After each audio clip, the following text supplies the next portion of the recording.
Hello, everyone. Welcome to E3 Day 2, depending on how you're counting. I'm joined... Conference Day... Conference Day... Well, EA... You can't say conference about EA. Yeah, does EA... Day 0 was EA. Announcements Day 3. Conference Day 2. Yeah. E3 negative Day 1. Right. There we go. Cleared that up. I'm joined here by Brandon Jones. Hi. And Brad Ellis. E3. We will have another correspondent. They're en route right now. A sneaky special ally guest. So yeah, we are here. We're excited. You okay? It's all good. It's fine. It's fine. Just saw a spill. We are falling apart already. Day negative 1.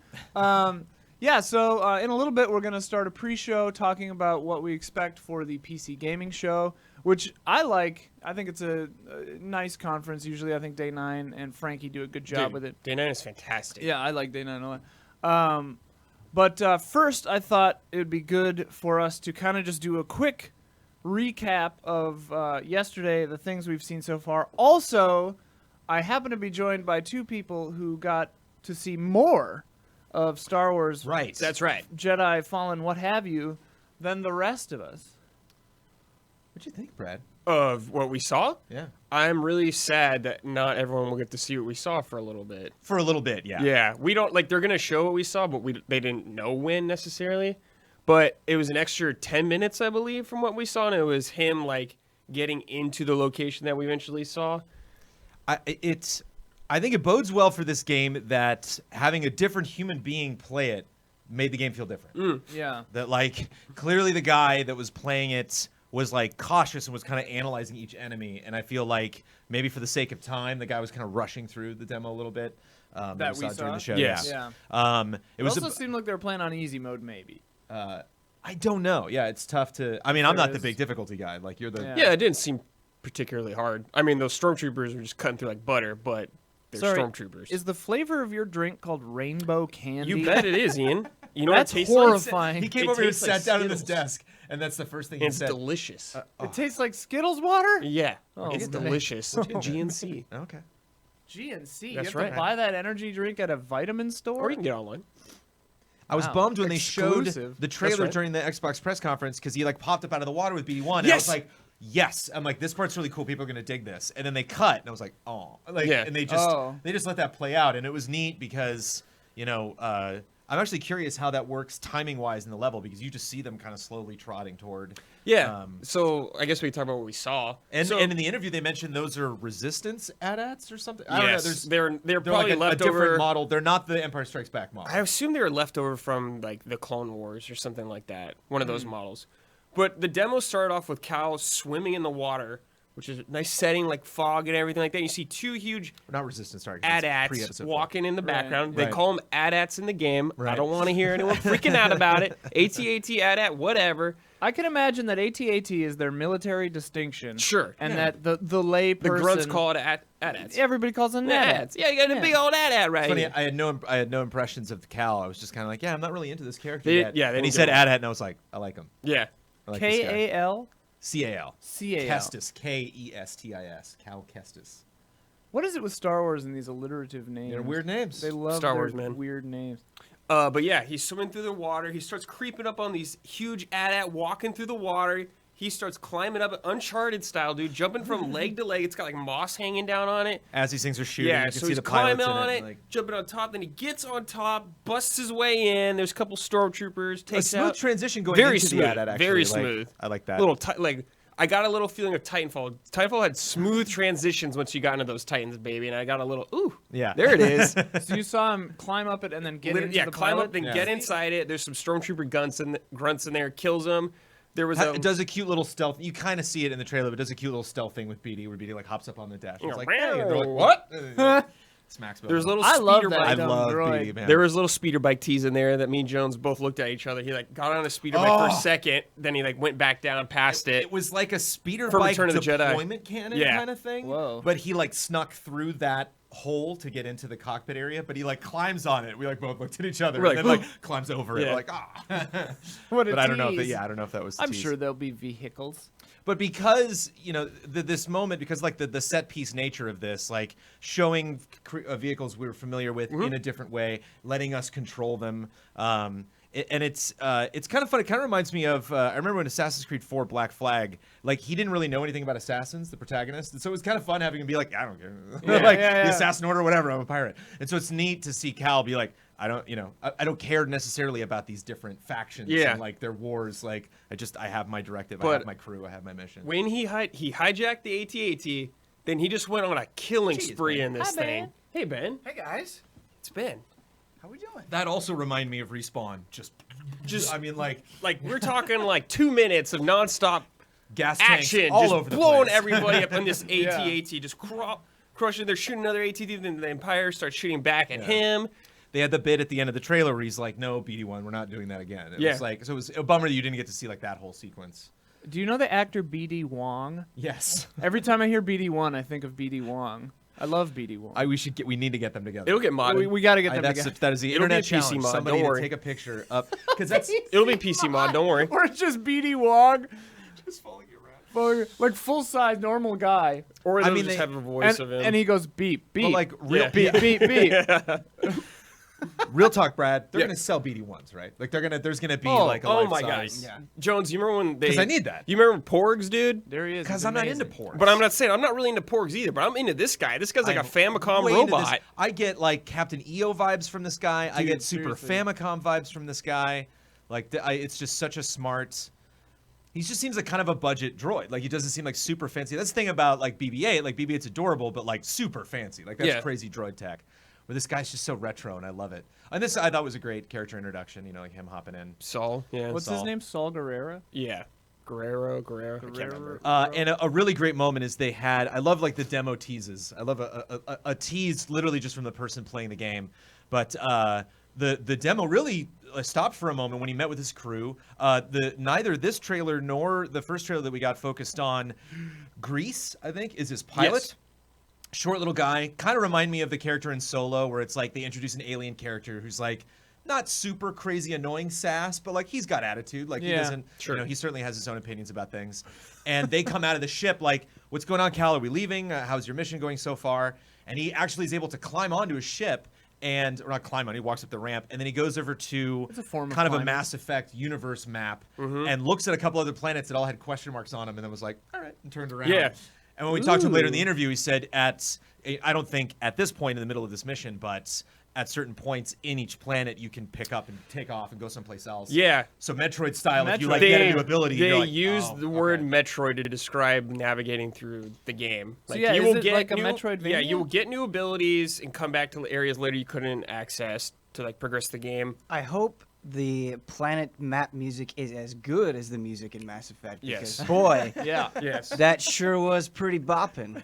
So they told me there's side quests and all that extra jazz if you want to do, which is great. Sure. New cloaks to unlock, maybe new skins. Did they talk at all about kind of the content of the side quest and how Nope. meaningful it would be? Because sometimes it can be something you want to do all Exactly. of just because Yeah. it's like, oh, it's enhancing my understanding of this world and these characters. And then sometimes it's like, nope, these are just tasks. I hope, because it seemed like in both the trailer and the demo that we saw during the live stream and the demo that we saw behind closed doors, focused on the map and also just reminded me a little bit of Metroid. Yeah. And I hope you can like label stuff. I hope it's like very clear, like Sure. I need to go back to that spot, or like this is weird. I think I'm missing something. Let me make a marker here or identify it in some way so that I know, like, oh, that's right, that one hallway I couldn't get down because I don't know how big the game is. They talked about combat a little bit more too. Like Yeah, one we're asking detail some that I questions.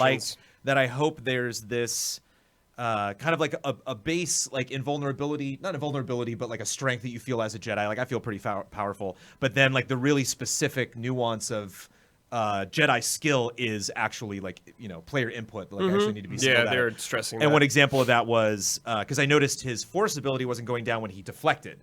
And I was like, I thought that was interesting because I've played Jedi games before where you just hold a button and then it's like you can just do that forever, but you have it'll automatically deflect things, but you have a meter and so it'll run out. And he's like, if you just hold it down, you'll deflect just away, but there's a counter to actually send the shot back. and then if Oh, you know okay. as you level up, like you gain the ability to just do that better. And So I was wondering because it looked like when he was doing the deflect, it Yeah. looked like that's just a button you hit. so I think in the trailer you see him like being a badass, like ha ha ha, but none of that's hitting the actual Right. stormtroopers. So it's just like get away. I see myself doing that a lot because that's that's such a great snub to just whonk. Yeah. And the slow mo I love. He did that a lot. There's definitely a lot of moments that if you've played From Software games, the combat will seem familiar. There What is are those? What is a certain encounter where an enemy turned all red during an attack, and you cannot dodge or you cannot block it, so you have to dodge and stuff like that. There's gonna be little things like that. There's parry windows, which I was very happy to hear about. They also talked about on the hard. There will be difficulties in the game. They said maybe on the hardest difficulty they'll have things like a smaller parry window or stuff like that, just to change the game, not necessarily just number wise. Hi, I'm Perry Window. Yes. Unprovoked, the dev we were speaking to said Dark Souls. Yes. Because I was careful I about mentioned, that. I'm out. Because I mentioned, but not for something you would think though, and something that I never really realized. Like, oh yeah, that is kind of Soulsy. But I commented, I'm like, I noticed there were 3 or 4 scenarios where I would walk out onto a platform and be like, what's going on over here? You know, like, oh, those soldiers are fighting that weird little, mechanized thing over there, or oh, these little spider creatures are taking out these stormtroopers, and they're like, yeah, these like kind of like Souls. We wanted to have scenarios where you're like, I don't need to get involved in that. I'm just gonna move on. Or like, yeah, I need some XP. You're like, yeah, all those spiders killed everybody, and now their health is down, and it's just the 2 of them. And like, sure, I'll swoop in and take them out. Some of my favorite encounters like that are, hey, you can go this way if you want. Like you probably shouldn't come back here till later, but if you can get through this super difficult challenge, like another path would be opened up to you, and it'd be neat to see that sort of thing. I would love a little hidden boss or two. That'd be sweet. Yeah. Oh my God. Or mini yeah. boss. Dude, Just somebody, super just some cool. exclusive little bad guy. Like, Yeah. I was listening to an interview and he was talking about how your force bar, you can replenish it by just getting in there and attacking. And I love that, and I hope cool. it really feels like, okay, I can't just rely on these. Like I have to be in there and get aggressive, and managing that meter I think could make for really engaging kind of like attack, pull back combat. I agree, because what we saw of the demo, I was afraid Force would be like way too OP. I was like, man, I hope I can't just force through my way through this whole game. But that's very reassuring though. and I liked, I like the force grabs look like earned. Like it's not just something automatic. We were you talking can about. grab He's somebody. not he's not like Vader in his prime, just getting guys super easily. You could see them kind of fight, and like there was one time where like even like midair, he was fighting a regular trooper and one of those like electro staff guys. And Vibroblade. Really? Vibroblade. Vibroblade. There, it's like I can't remember who that developed it, but it's like Oh. anti-lightsaber technology. I think that's a It different vibrates weapon. with It's it. like Hello, a my black name is blade. Perry Whatever, Window, doesn't and I matter. use the Vibroblade. I mean, I think those are vibroblades. All right then, I'm choosing not to use that term because it's not confirmed. Electro staff is also good. I like purple staff, and that guy was definitely in the lead, and the trooper was kind of hanging back, just doing like range damage, and he was trying to juggle them at the same time, and so he kind of moved back to a platform, did a backflip back in midair, tried to grab the stormtrooper guy and couldn't. It was just like I think he got attacked or something. So it was just neat that he's not like because I imagine that would feel really good. What I told him is I'm like I hope there are enemies you kind of have to like exhaust and then finally like get out of here. You know, like Yeah, that feels so good to just chuck a guy through a window. or, like, Also, I hope that on New Game Plus, which I hope exists, then your force is so upgraded that like early sure. game you Yeah, can yeah, just yeah. go like. Sure, Yeah. yeah. That'd be fun. just chuck your lightsaber at Be everybody. interesting to, I mean, and you can't probably do this with the environmental puzzles, but just to have a mode where you can't use the force, like barely at all, and you just have to rely Smuggler on- run. Yeah.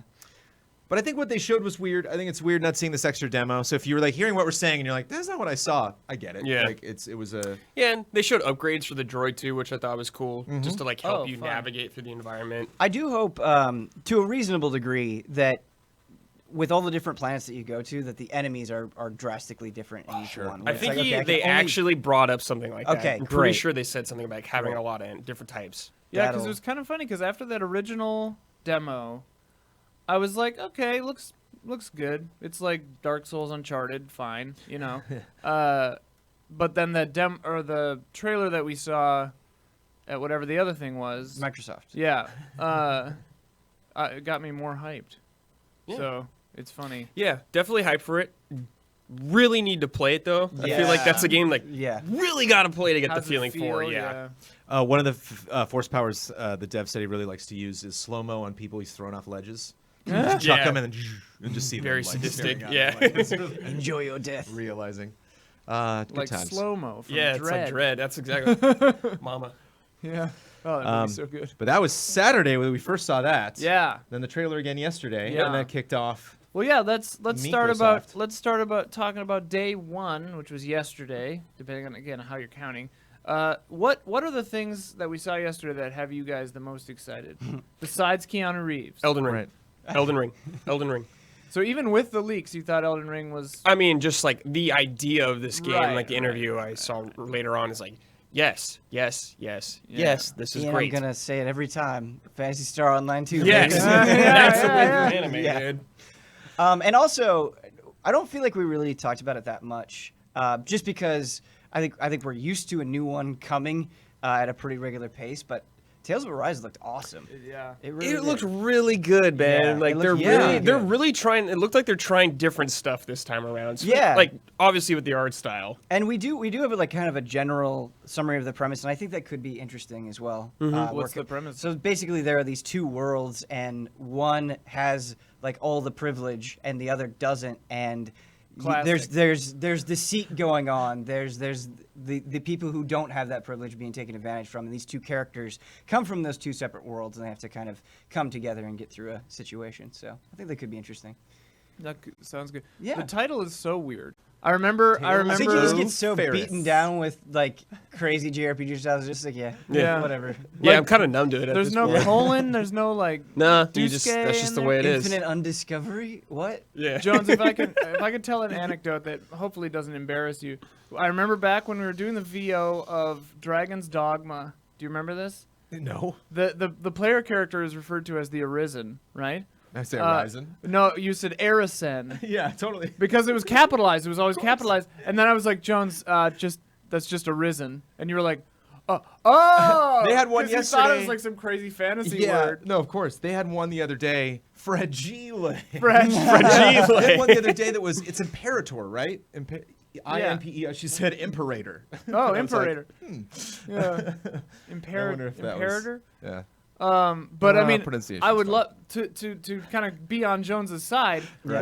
When I read Tales of Arise, I say it Tales of Erisei in Yeah. my head to just make it seem less bonkers. Hey, as long as you buy it, they're happy. Yeah. Yeah, But they it don't care. reminds me, dare I say, Ben, it reminds me of the very first time, not as a project or like, my expectations for it, but like reminds me of just that little, ting of interest that I got when I first saw Monster Hunter World, where it's like, here's a Ooh. franchise that looks interesting to me. And man, if I had all the time Right. in the world, but I don't. But like, ooh. But like, just that visual I upgrade. can think. tell. Like, Yeah. wow, this Yeah. is definitely something. Sure. Did you say something Dragon different. Quest 11 was that for you too? I feel Dragon Quest 11 was more traditional, like in a just great way. Like I got kind of comfort vibes that I Sure. wouldn't necessarily get from something like Tales or Monster Hunter. But yeah, it's just like even if I don't play that, like good for them. Like to really like take those strides and really show off. Yeah. I just think that game had a really good showing. I like the Jones just kind of on the side being like, "Good job, anime." Like I'm not gonna get involved, but I see you. anime Jones. Yeah. I'm not sure what that means. I like those high anime honor. books. But you were talking about other highlights, and the ones that I Yeah. just keep coming back to are the smaller things. So Yeah. Spiritfarer, Spiritfarer. Oh, it's Way of the sad. Woods, Yep. 12 minutes, So RPG exciting. time. Yeah. All I think kind of really stuck with me. Even like the Forza Lego. It was Yes! just So so jolly. jolly. It was Yes. funny. Like, I love Blood coming back because, when we're streaming like back to back to back to back, Blood comes in. So I'm like hanging with Blood and talking with Blood, but we're not really like checking in with each other. And so after our stream, he was setting something up in one room and I came in. I was like, dude, Lego, Forza. And he just looks up dead serious. He's like, that looks great. I know. It does.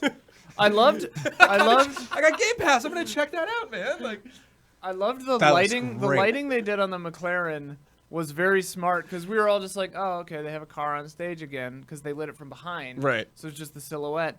And then when they did the like dolly shot later, the Steadicam shot, and we're like, "It's made out of Legos." And we were like, "Oh, okay." Like, You were mentioning how hard it was rating kind of the first major Yeah. press conference. And it's funny because after Bethesda, now I feel even better about Microsoft. Oh, yeah. And it is. It's kind of that back and forth, just depending on what you see. That, yeah, I gave Bethesda a B, and like your look was seared in my mind last night. You were B? like, Dude, no, I was fine. I was surprised. and Yeah, then, I like was the next surprised. score was like a C. Thank you very much. I was like, Yeah. yeah, that. I'm But Yeah, I thought Bethesda was poor. it's weird. It's weird Doom, too. though. Doom was cool, but we already knew that. Well, it's Yeah, funny, I know. but I this know. is so community focused that it's just like I feel bad criticizing this because That's their because intention. it's clearly such. But I thought about this last night, and I wonder to shift to Bethesda. I wonder if they've just done QuakeCon so many times that they look at E3 as like, like, oh, we're here just having a party. Right. It's like, yeah, I don't know. After an hour, seems that, how that, the that, crowd that party feels. atmosphere. I feel like QuakeCon, they just treat it as like their really hardcore audience, and they're like, we can't mess around at QuakeCon. We're gonna get booed at well, QuakeCon. it just seems, well, no, it's We're gonna get booed. I think it's the opposite. I think they kind of do mess around in like a playful sense, like I just felt that that conference was really playful in that, like how often they allowed, like sometimes they were actually trying to say stuff and people just like kept screaming and applauding, and then other times they clearly would just walk out and say a sentence and then like. Yeah, QuakeCon's like the huge deep dive. That's where we got like 25 minutes of Doom last year. That's where they go all out on like usually a couple games, I think. And I wish that that Doom Eternal little gameplay chunk was so tasty. I wish we got that for Youngblood. I would have loved just like a solid 60 seconds to 2 minutes of just straight Youngblood. Yeah, the 'Cause they- gameplay trailer was cool, but it definitely didn't like just sit on anything. right when my eyes would be like, oh, there's a co-op partner. Cut. I'm like, oh, Yeah. yeah, okay. I kind of started to guess like what kind of synergy or what. Their what they armor were is doing. really cool. Yeah, they have like their own versions of the suit. The or Yeah, whatever. yeah. I feel like they kind of treated New Colossus the same way. Yeah. What I guess with New Colossus, you kind of got that really tense scene, like at the diner with the soldier.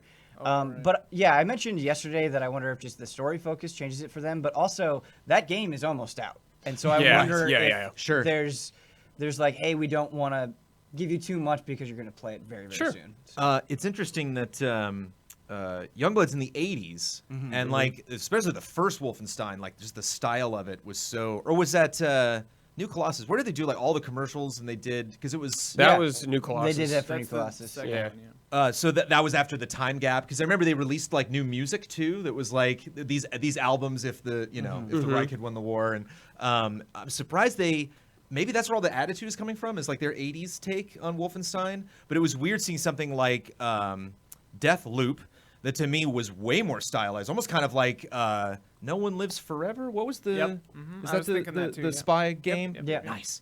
But it had kind of like a Bond vibe, and it was just it's weird not to see that style from Youngblood. But it's like it's just all dumb marketing stuff. I think that game looks great, Yeah. and it seems like you're really doing a disservice if you don't play that co-op.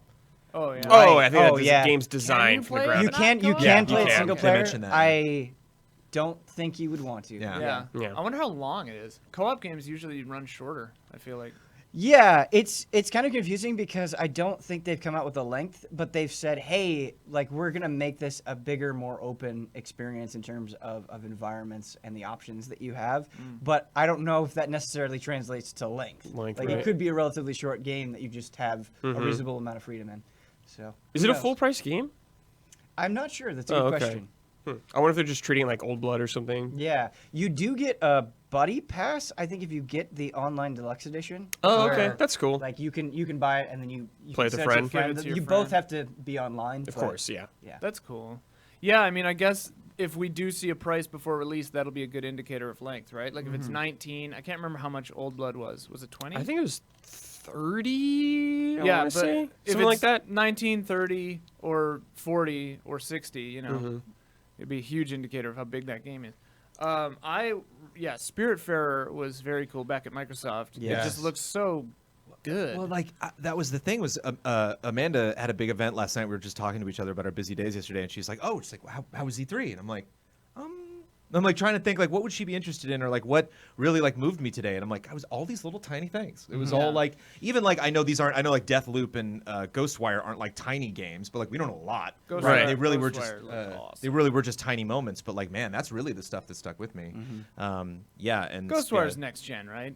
Like that crowd, the animation, I- the people. I Oh was like, yeah, that was insane. It looked that like was, video, and at that's first, set it almost. engine, right? I thought that had text at the yeah. beginning that I said don't this remember, is but I wouldn't be surprised if this it's both, is game footage. like Evil Yeah. Within was. oh sure. Yeah, I just feel like we're getting a lot of announcements into next year that Yeah. are going to be on current gen. So I Mhm. wouldn't be surprised, like what Brad is saying, where it will be both. But or for Ghostwire, we didn't see a date. We didn't No. see a year. No, so- no. no. I think like fall 2020 is a Yeah, reasonable. that guess. sounds That that seems sounds like good. a good guess. October. I think that's a good. Yeah. I mean, unless at that point they do just push it to next gen because that comes out holiday Sure. 2020. Which do we think? Just real quick, there's no Sony at E3, but do we think PS5 would be the same general Time release frame? window, or do you think I they're gonna think like go nuts and so. do this year or some weird crazy? I don't know. No, last, they're not I doing don't this think year, there's but- any way they're doing No. this year. Yeah. Yeah, last generation they released like a month from each other, I think, or this Yeah, generation. yeah. So I could- probably yeah. around the same time. I could see Sony maybe sneaking it out before E3, but next year. But I don't know.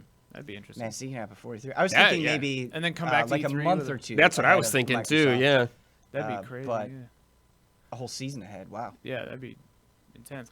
I like it. It's fun to just look at my calendar and see it fill up. It's like September's looking real good. Oh, November, yeah. November, Dude, November's looking looking good. stacked. March I is feel looking like, yeah. good. Stack. All right. I don't want this to be like a downer question, but before we begin our PC gaming show You gotta say pre-show it positively. in then. earnest, well, just how do we feel E3 is going so far? Like, do we think, obviously, you know, like thinking to past years, this year ain't as big of a banger as like you know a couple of years ago was.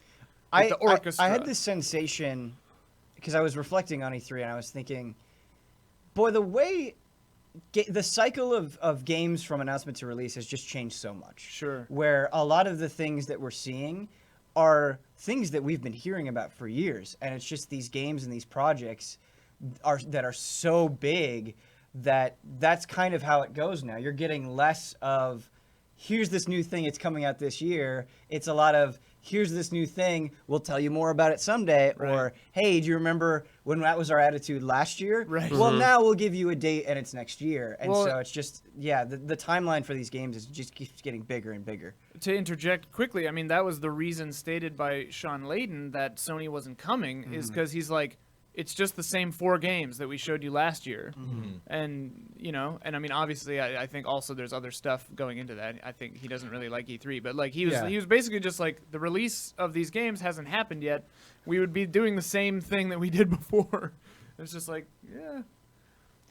Yeah, I think it's funny. I think for me, it's just a lot of these big projects that I really wanted to blow out. I wanted to see like a big, you know, I wanted the lights to go down and just to live with Gears 5 for like 5 minutes, you know, like, Yeah. and Oh, I man. wanted to just spend like a lot of time, you know, even more time than we saw, you know, with Fallen Order and even like Halo was like, okay, like after like this showcase of the engine and this world that we're going to be visiting, like having a very only just a story focused thing, Yeah. like not even like sprinkling a little extra gameplay, like just a shot of a deer or something.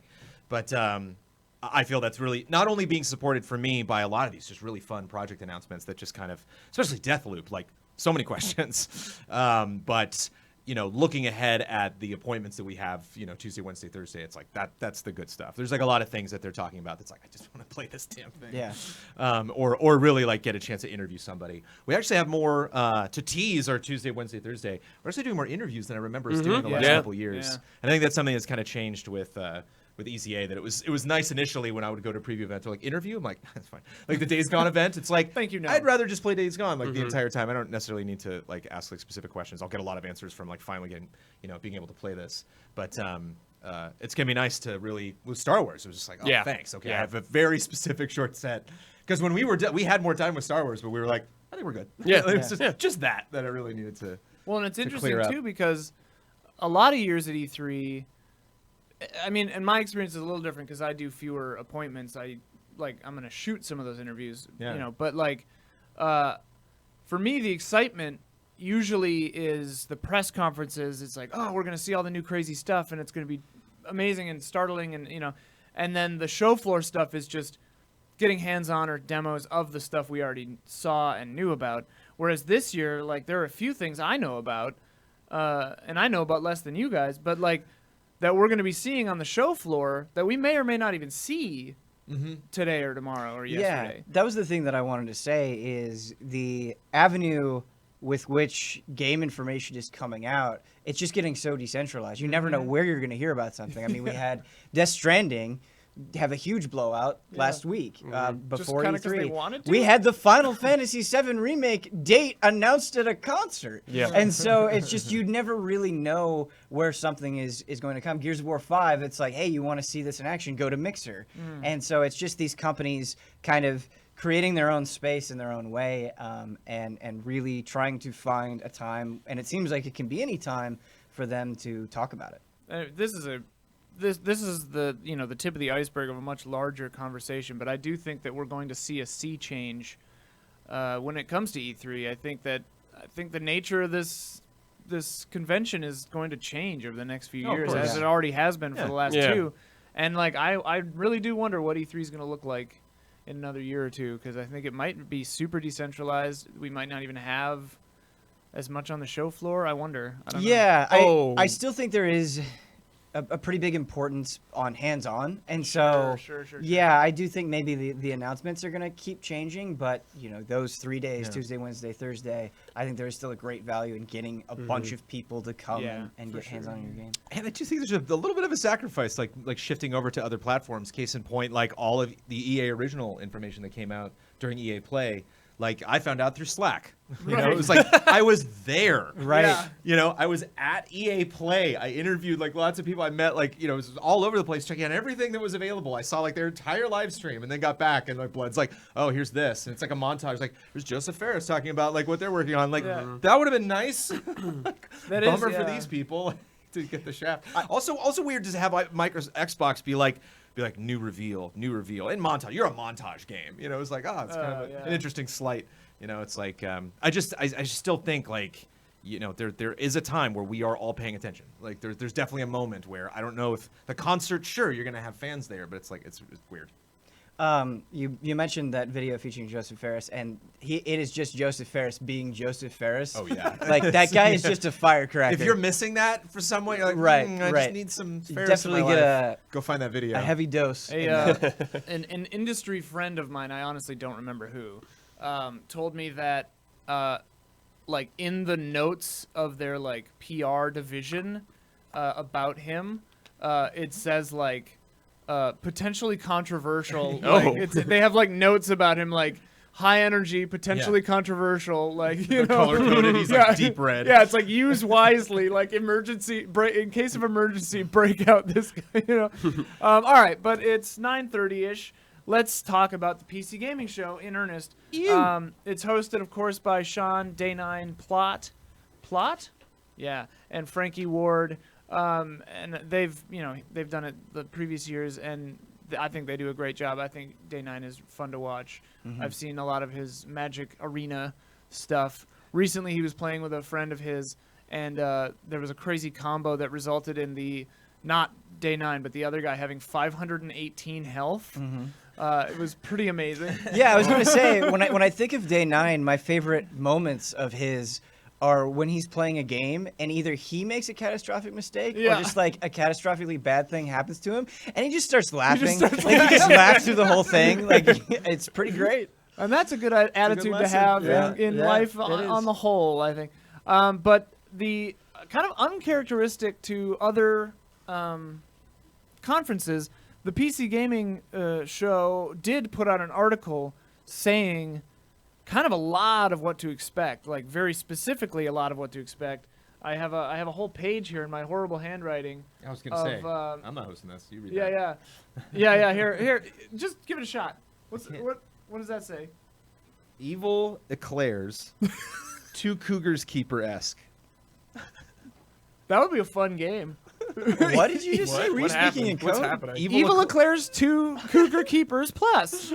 No, Evil Genius 2. And then it's a parenthesis. It's not a C. And Evil then it's Dungeon Eclair. Keeper-esque. Oh, okay. Cougar Keeper. So Evil Genius rules. Evil Genius, yeah. Do you know about Evil Genius? Because I haven't played that. Yeah, I did. Oh, I'm so excited to It's have by some. Rebellion, I think. I'm somehow relevant in the PC gaming conversation. Yeah, Evil Genius is from what I remember, is like a base sim. So like you are running an evil corporation. Oh, sure. Okay. You are Dr. Evil, Right. and you can also kind of like No One Lives Forever, like just a very like The Incredibles, like just that classic spy style. And I just remember lots of like minions running on treadmills to train. And like setting up traps because spies try to like infiltrate your base, and like you might hire someone and they might be a spy, and so you gotta like you can never trust anybody. I like that kind of reversed, like Carrion, where it's or whatever.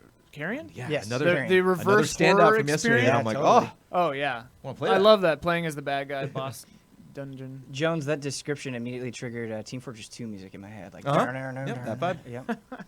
So good. So yeah, we'll expect to see a pretty big blowout maybe on Evil Genius 2. Probably a fun trailer. Which will be really cool. And then they also teased that Rebellion is going to announce a new game. That's the studio that at the very least published Evil Genius. But Rebellion, also known for Sniper Elite, Alien vs Predator, That's what the I think of when I classic think one of- and the newer one, Evil Genius and Empire Earth. If they release or if they announce a new like classic AVP? 2000 style AVP, I'm gonna like lose Don't- my mind. Like, don't even bring that up. I will be Like, so don't even- excited. I'm not spending any time right now getting excited about that. Come on, though. No. There's been a new Predator movie. Yeah. There are new Alien movies. Well, there's a They new just Predator released- game Yeah. coming as There well. is? Yeah. Yes. Oh. If they Yes, State of had, Play. well, especially though in the era of Friday the 13th and this new Predator game that's coming out, if there was a 1v1v1 multiplayer mode of an alien and a predator and a marine, like, and you just 3 people? That'd and you be only dope. and you only had one life, and you just queue it, it's like 5-10 minute matches, and you just, whoop, whoop, whoop, you just queue back in. That'd be so cool. Being on a ceiling as an alien and seeing those two fight, and then seeing the predator kill him, the predator just like, where are you? And Yeah. you're like above him, like. and he's like changing Come his on view. over. Oh man. You were talking about you were talking about classic AVP. I remember playing that and like actually being terrified. Yeah. Like it was the atmosphere was just through the roof. I remember Dude, playing Jaguar, as a, baby. playing as a xenomorph and like scaring myself on the PC. Yeah. The like, facehugger jumping on you in the Jaguar version still to this Yeah. day. There was a Jaguar version? Yeah, that was the launch seller, with the dude. Jaguar. Oh, weird. I went over to my Same buddy's one house. where you can play as I went over to anything? my friend's house that night. We stayed up until 5 in the morning playing Alien vs Predator on the Jaguar, and he was like, "I'm gonna go to the fridge. You want to get something?" And I'm like, "Yeah." And I open up the door like to the next room, and I'm like, "What's in there?" I'm like, "Yeah, give me a Coke or something." And just egg right in front of me, like. And the fixer like walks out, and he's like, "Dude." And I'm like, "What?" And we both like turn to the screen right as it like right on the monitor. And, Oh, like, man. I'd never seen that, and I never actually, I think, seen like anything really mess with your face in a first-person shooter before. And Yeah. we screamed like 5-year-olds. While you were telling that story, I thought that you opened a door to the kitchen and there was an egg in the kitchen and it opened, and I was like, "What is Whichever one you want to Did you like believe. fall asleep halfway through? Yeah. That seems like such a 90s back of the box bullet point, like messes with your face. Yeah. In that font. I could see the ad the already. 90s It's font. a trend. It's catching on. But yeah, that would be dope. Mm-hmm. Oh man. I wonder if that- it'd be VR too. Audible released the William Gibson unproduced screenplay as an audio play, and a woman I went to college with is a voice in it. Nice. Exciting. I haven't listened to it yet. Alien Isolation VR. Make it happen. Oh god, it would be too intense. Oh boy. It'd be too intense. We couldn't play it. Only Hubert I could couldn't play it. play Resident Evil 7 VR. Yeah, so I'd probably check it Oh, out. it's so spooky. Then they said next on the list from their site was Last Oasis, which is I looked it up.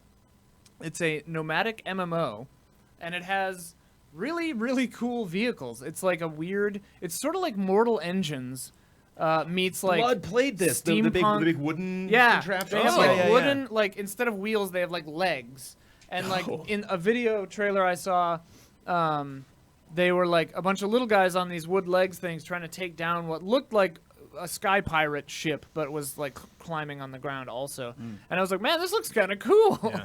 So yeah, it'll be fun to see more of that. I hadn't even really I think heard that's of it. why the PC gaming show and PC gaming in general is so exciting, is because I feel like that's where you get the most of this, where it's like, we just have this crazy concept that Right. you couldn't have thought of before, that isn't really building on anything. We're just going in this brand new direction. Yeah. Let's see how it plays out. And later today we got the Kind of Funny showcase, and I think we'll see a lot yeah, of that stuff for too, sure. which is really fun, inventive. Yeah, expect to stuff. see like 6 Annapurna games at the at the Kind of Funny showcase. They're going to be at this too, but we'll talk about that in a second. Then next up was Man, I couldn't read my own handwriting there for a hot second. I was like, Mavitor? No, Maneater, which they describe as a shark PG with the R Oh, capitalized. Blood's hyped about It's this. easier to read than to pronounce. Oh, nice. But it's a shark RPG. You play as a shark. That's awesome. Sold. And I assume from the RPG that you have like stats. My first Teeth stats. instinct was Yeah, that you were saying it was a sharpness. shark game, but a PG shark game Yeah, for yeah. the kids. Yeah. Oh. You just bop people with your shark nose Yeah. and then swim away real fast. You're a Just prankster. pretend that's you- Yeah, right. you're just a pranky little shark. Yeah. But yeah, another reversal instead of like Subnautica or whatever, where you're being terrorized by underwater structures. Yeah. Man. I'll still be terrified, man. Astrobot did a lot of cutesy water things, and I was Yes. mortified the entire time. Well, you know my Cutest whales coming at you. Oh, It's yeah. like, you know my acute fear of submerged machines and man-made structures. I can't handle it. Blah. And you've got Teslaphobia, Blah. fear of the ocean, right? Yep. Don't watch. Well, I don't know. Godzilla Well, King fear of of the Monsters ocean. was like kind of It's fear fun. of, if I'm in a boat, I'm fine. Oh sure. But just fear of dark water. Just fear of that. as Oh well. yeah. The beginning of Bioshock, I was like, get on land, get on land. You and Jennifer Connelly. Oh yeah, Yeah. man. The beginning of Bioshock would be Oh, rough yeah. with that. Yeah, especially when For you see sure. underwater, and like for me, it was underwater seeing the plane go down. I'm like, Yeah. Yeah. I get like an immediate like revulsion. I give myself a little dose of that in Assassin's Creed Odyssey. Whenever you take down a ship, if Mm. you're in the water, you can see the ship just slowly vanish. There was times. I was playing Sea of Thieves one time, and I died. Someone killed me, and I went to the afterlife ship, whatever. And when I came back, and there was a shark, and when I came back, they had sunk my ship, but it wasn't sunk enough that it didn't spawn me on my ship. So it spawned me on my ship, and then my face went underwater, and I watched my own ship go down. And then I was like, I gotta get out of here. So I swam to the only thing that I could see, which was a shipwreck that was mostly underwater. And I was swimming to it, and then a shark started following me. It was my nightmare. Yep. If there was like an oil derrick, I would have like passed out. Anyway, then there's a part that I'm personally not excited for: a live Q&A with audience questions about Borderlands 3. Oh, stop it. Oh.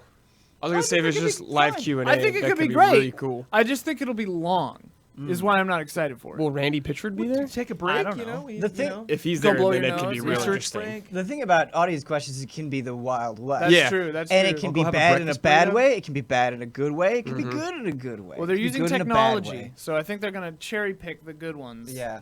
If Randy starts shuffling cards, take a break. That's when I lean in. Yeah. No, yeah, that's... Yeah, so that'll be interesting. Okay, then I'm really, really excited about the next thing that they said on their little list. We're back. Paradox, Vampire the Masquerade, Bloodlines 2. Ooh. This is your game. Yeah. Whoa. Yeah. I am stoked. Yeah, I hope it's not just a bunch of talking. I hope we get some Yeah. gameplay. Yeah.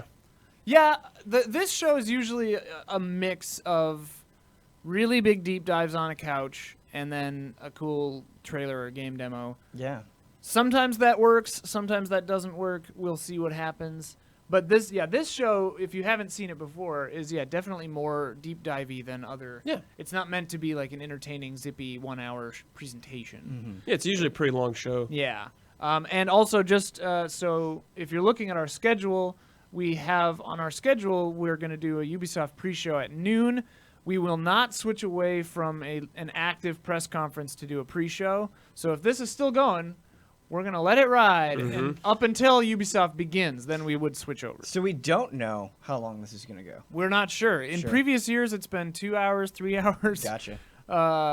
Yeah, so we're Let just it gonna, ride. We're in there until Ubisoft at 1 PST. Also from Paradox, Age of Wonders Planetfall, which is an RTS that looks Okay. cool. It's Cool. got like cool creatures and ships. It looked kind of like sort of sci-fi-ish. when Keeping the I RTS briefly dream looked alive. at it. Keep Yeah. it alive, baby. PC. But Vampire the Masquerade Bloodlines 2, mon dieu, it Hell looks yeah. so good. Yeah. They've been doing clan release little trailers, little like I animated. missed those, and I like gorged a couple. when They're I very saw them. fun. Oh, boy. And I mean, like they do stylistic differences depending on the different clans. Like Malkavians was very like, and then the Tremere was more like blood magic-y. Is that the Tremere? Yeah. But anyway, I really like Vampire the Masquerade, and Bloodlines 1 was a very, very good game. Check it out if you haven't ever. It still holds up more or less. You kind of have to like hack it to get it to work. When I bought it on Steam, I had to get like a German patch just to make it run. Like I bought it on Steam and you hit play and it like just wouldn't work. That happened to me with Deus Ex. It's just like, what? You're selling a product that doesn't work. Then they're gonna show stuff about the new Warframe co-op space combat expansion. Cool. Have you played Warframe? I have played Warframe. Yeah, I've been meaning to jump in, but I just haven't yet. Yeah, Warframe is one of those where I dipped into it. I was like, this is awesome, and then just got distracted by other things. But Yeah. it seems like it keeps trucking. It keeps having huge, meaningful updates, which is great. We've got a couple of mega fans in the community We about do, yeah, Warframe, and one of them sends me like a yearly, very friendly Yeah. ping that's just like, hey, reminder, if you ever Warframe. jump into Warframe, right? I'm here for you. Yeah. It's just like, thank you. I will definitely take you up on that. Then this is actually, I'm pretty excited for this show, actually. Frontier, makers of Planet Coaster and Elite Dangerous, if I am not mistaken, both of which I enjoy, is coming out with Planet Zoo. Woo! Nice. Zoo Tycoon game. Nice. Is Dawn pumped on this? I haven't talked to Don about it, but if Don, I don't see him over there. If he's out here, maybe. But yeah, I can imagine it would be a polished, fun zoo game. Cool. Yeah. And then you just let the lions out. That sounds like a good time. Yeah. Yeah. That sounds like a good Sounds group like- stream. Sounds like a good group stream. Yeah. Or at least a fun 9-hour Ian and Don stream. Yeah. Then the only tech thing, just checking what time it is. Okay, we got 14 minutes. The only tech thing that they showed on the site, actually, which is surprising because usually, this thing is pretty bloated with VR backpacks and VR AMD, backpack, the legend. stuff. I played at the Void, those VR, Yeah. things. You have a VR backpack, Yeah. and it works. Yeah. It's great. What is VR the VR backpacks. backpack doing now? Yeah. It's 8 p.m. Do you know where your VR backpack is? Anyway, Samsung is showing a new monitor, which will probably be cool. I don't know. Sure. I saw like a 3-wide I need a new LG monitor, so sell me. on Andrew Wang's Sure, it'll be nice and pricey Yeah. on here. thing. Out of my yeah. range. Yeah, probably. Right? If it's Yeah. at the PC gaming show. Right. What's Samsung 2 monitor. steps below this? Yeah. What's your like B- version? Yeah. Then Chucklefish is a publisher, and they're teasing a game from, quote, a fantastic team of indie developers. Okay. Any thoughts on what that could be? Ken Levine's game. He's coming out. It's time. They would qualify. It's coming out. Yo, I hadn't even thought about that, but that could No happen one at has, this dude. show. It's been forever. That could happen it's at time. this show. That would It's be time. extremely exciting. That would be pretty big.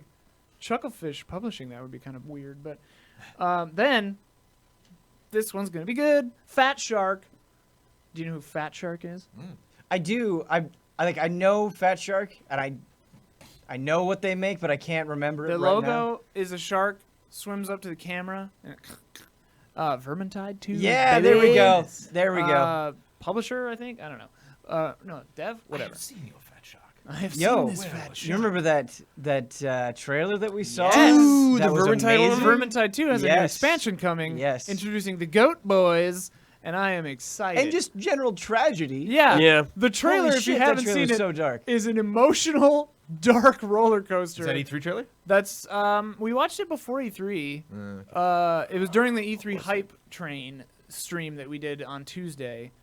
Oh, These yeah. big last. press conferences, man. People just start dropping trailers on the side. I'm like, It was released previously, but yeah. send me these trailers. Put it in my Jones trailer bucket. Come on. It keeps missing the bucket. But yeah, Vermintide 2 is a phenomenal game. Melee mostly, kind of like Left 4 Dead sort of Yeah. like team. It's great. And I love it. But like even more intense. Oh yeah, it's So intense. bonkers. Just like slaying rats, but the feeling of it is so good. It's so good. Oh man. So And just the if seeing progression, like Vermintide the last 2 stands that you have to make at the end. Mhm. Yeah, it's great. Yeah, and the music.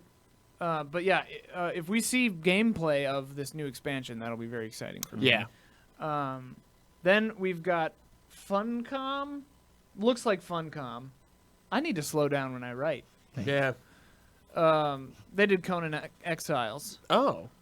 so you know what Okay. to expect there. Yar. I don't know what to say to Conan Exiles. Genitals. I think Mike played it at a point. I think he gave it a shot. Mike Huber? Yeah. I mean, it's Mike. Will we receive a genital update? I hope so. I hope that's what they call it. Genital. The genital update. The genital slider. I'm dude. sure. I don't want to give the game short shrift. Oh, absolutely. Just dump. I'm sure there's more to it than that. I just haven't played it, so I don't know. Pauses to sit Cut the after feed. The genital. Yeah. Cut it. Cut the feed. Thanks for watching, everybody. Then Modus Games is gonna do some stuff. They do Trine. Trine 4. Yeah. You know. Looms. I played the first 2. They were fun. What happened to 3? Yeah, man. Where we at? I just missed the boat. fell dude. off. I played with Huber, man. We just missed him. We're Try probably it. too busy playing Kane Lynch That's 2. pretty jolly. I imagine. Yeah. Probably. These guys are always playing Kane and Lynch Probably too. We they can't are. stop Yeah. them. It's an epidemic. Trine is one of those series that obviously I've seen it for 100 Yeah. years. Yeah. And every time there's a new one, I'm like, oh, okay, still doing that. Yeah. Yeah. And I hear they must be good. Yeah, they're fun. And I they haven't look jumped into 'em. really pretty as well. Yeah. Yeah, like pretty Diablo. Kind of. Pretty Diablo. Right? Well, they're very- isometric, aren't they? No, they're No, platformers, side-scroller. side-scrolling. Yeah. Oh! Very, very puzzly. You got to Yeah. use the different. Again, I've abilities, never yeah. played Lots one, of physics so. and Like Oddworld. a little bit. A little faster than Oddworld. Pretty A little, Oddworld. a little faster. Pretty fast Oddworld. Yeah. Those are my only 2 points of comparison: Diablo Right. and Oddworld. Then move on. No genitals. Moving on. Yeah, no generals, no sip. Relogic, they put out Terraria, Oh, cool. so they've got a new thing coming. Man, Terraria always something. looked so awesome. Yeah. And it was a game that I was like, okay, if I do sit down with this, I need to like really Yeah. sit down and understand. I just never made time for it. Yeah, But I played it a little bit and enjoyed it, nice. and then must have just got swept up in other things. Yep. I Life happens. I think I was bad at it. And then Annapurna. You were bad at so it said you can't play me anymore. Yeah, You have the to game stop. That's fired enough, me. Ian. Yeah. Like my piano teacher when I was like 12. Oh. Scarred for life, man. I got fired from piano lessons. That's true. How do you- Annapurna. Wait, you pay for the lessons and they Yeah. How does that work? Yeah, because I didn't practice. I have a problem with authority. Right. I don't like people telling me what to do. So, which works out when you are like a co-owner of your own company. Yeah. Then it's fine. But like, Did they you were let my down boss easy? for a I while. just picture you like slamming your hands on the keys, and you're like, "That's the song I wrote." He's like, "I'm not. Yeah, he's like, what I about won't the be coming sofa?" next week. I just heads up. We're still gonna pay you. That's fine. I'm not showing up though. I just let you know. Play hot crust buns. Hot crust buns. The hot cross buns of the oppressor. No, but yeah, I was a bastard teenager. But Annapurna is gonna be there. Of Outer Wilds, Edith Finch, Gorogoa, Donut County. Win. Almost a Donut Country. Yeah. But County, I That's a believe. sequel. Yeah. Oh. Donuts across the states. Yeah. That'd be fun. Get on it, Ben. Anyway, Outer Wilds, I really enjoy. I played that, and I Yeah. believe it's out now. Yeah. I got fuzzy on the release date because I got it a little early. I've seen a lot of Blood people has been talking about playing it. Outer Wilds, and he had a great description of it. That is on Frame Trap, which is now out for early access, and coming out sometime today. For everyone tonight, else. I believe it. 11. Mm. Yeah, so if you want to, If you see all Check of it our out. coverage Check today, that out. it's That's still not And then enough. you need 3 more hours. 3 hours are waiting for you Yep. at the end of this day. He liked it though. yeah, he did. He did. Yeah. He did like it. And he said a lot of it. It sounds like a really just fascinating game. It's very, very. Outer Wilds is really interesting. It's kind of like a little bit of Myst, a lot of bit of space exploration. Yeah. Not quite as obtuse as like Kerbal Space Program or one of the really physicsy But ones. there's like but fun it definitely buildy stuff. has. There's like, oh, I got this new doohickey. I'm gonna put it on my ship, and oh, look, my ship can do that thing now. And it simulates the physics of the entire solar system always. So That's cool. Well, it's fun that the 4 games you just brought up are all like, oh, look at that. You know, like they're all just fun exploration. You turn a corner, or you like test something. Does that work the way I think it does? Yeah, it does. And yeah, so it's like, yeah, Gorogoa always excited for publishers like that to show new stuff. beautiful. And yeah, Edith Finch. So yeah, Annapurna, it's one of my favorite publishers. They put out a lot of really cool stuff. So always excited to see what they're gonna bring. Raw Fury. This one might excite Don. They're the people putting out Sable and Bad North. Ooh. I really They're wanna gonna be see here. more Sable. So we may see more of Sable here in a I minute. saw Sable Judges Week last year. Didn't see it this year, and I was like, I miss Sable. Yeah. Because it was definitely like, I have no structure, I have no missions, I have no nothing. I got this bike, I got this character, run around, float, have fun in the Yeah. environment. And we were all like, this style is so killer. Like, please, please, please, need more of this. And I do believe we got a release window, and it's 2020 for Sable, Oh, or cool. am I imagining that? Maybe I'm imagining I've that. heard I nothing. don't remember. I don't remember. Yeah. Yeah. Nothing. But Sable does look very cool. Like, yeah, desert kind of hover bike. Is it a hover bike? But it looks like the movie Heavy Metal, if you haven't seen Yeah. that, or just like 90s comics. Yeah. Like, it just has this really great aesthetic that I haven't really ever seen, like done in 3D. It's This is very what. bold artistic choice. Like minimalist in all the right ways. Right. Like he's got a little bike that he rides around and it kicks up dust in the background, and I was like, God, that dust looks so cool. And then I'm looking at it, and it's all one color. It's literally just like brown with black edges. Yeah. But like just the right where those edges draw in real time when it moves, it just like looks like a cartoon. It's so It's cool. very neat looking. Can I just interject and say that the PC gaming show, before the show here, they're doing trivia. Yeah. And I'm just, you gotta ask tougher questions, man. Dude, Yeah. they These had are one way really good too one though easy. that was you begin Skyrim where? A, on a mountain, B, installing 2 hours of mods, or C, on the back of a cart. It's funny. And back of a cart won, it's like 60%, but installing mods Right, was right. like 30%. Yeah. I'm like, valid answer. That's cute. That's Valid cute. answer. Ian, can I bring up a game that got announced recently? A PC Please heavy focus game. Baldur's Gate 3, baby. Yeah. Please. Check it out. And Feed me. it's being developed by the Larian. yeah, yeah, Divinity yes. people. The Yeah. Divinity The people. absolute best people for the job, no question. Oh, Yeah. You think Google's got that like locked down though? You think there's like No. So it's also coming out on PC. Yeah. They can't. That's. Oh no, I know. I Yeah. just not Google. access to the Oh, game just itself, but just saying advertising like a promotion. 2-week window. Oh, advertising maybe.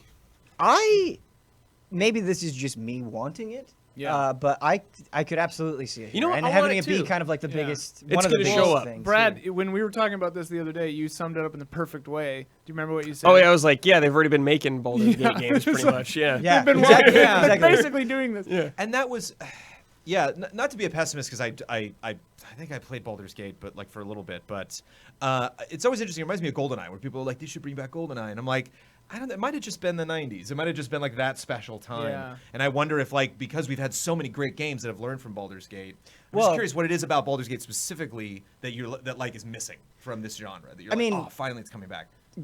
good writing and good characters never get old. I mean, that's just Right. timeless. But the other thing that we didn't really talk about in the podcast is it's going to be nice seeing a game of this scale and with this level of production using 5th edition rules for Yes, Dungeons and Dragons. yes. That's going to be a huge treat. I can't wait to see Plus, how like- Larian adopts it. What a gift to go into a game of that size and complexity already knowing the rules. Right, Because like exactly. in Divinity 2, I was like, I'm loving this, but oh my Right. God, what am I doing? Like, Right. What am I So intense. like? If I had a little more time, I could really get into this. And that's something that 5th edition does such a good job at is they really try as much as possible when you're making a new character being like don't just worry about the numbers. What background do you want to have? Yeah. What defining traits do you want to have? They really focus on you developing that, and I hope that comes through, and I'm sure it will with Baldur's Gate 3. Yeah. Oh, absolutely. We've got 2 minutes and 39 seconds left. I still need to readdress Yeah, I that was light. just gonna say you saw that. I didn't know, you? I saw it. But they announced 2 more things. Fellow Traveler, they're putting out Neocab and Genesis Noir. I can recall Neocab, and it looks super cool. It's like a cyberpunky kind of like vaporwave, synthwave cab driver game. Looks neat.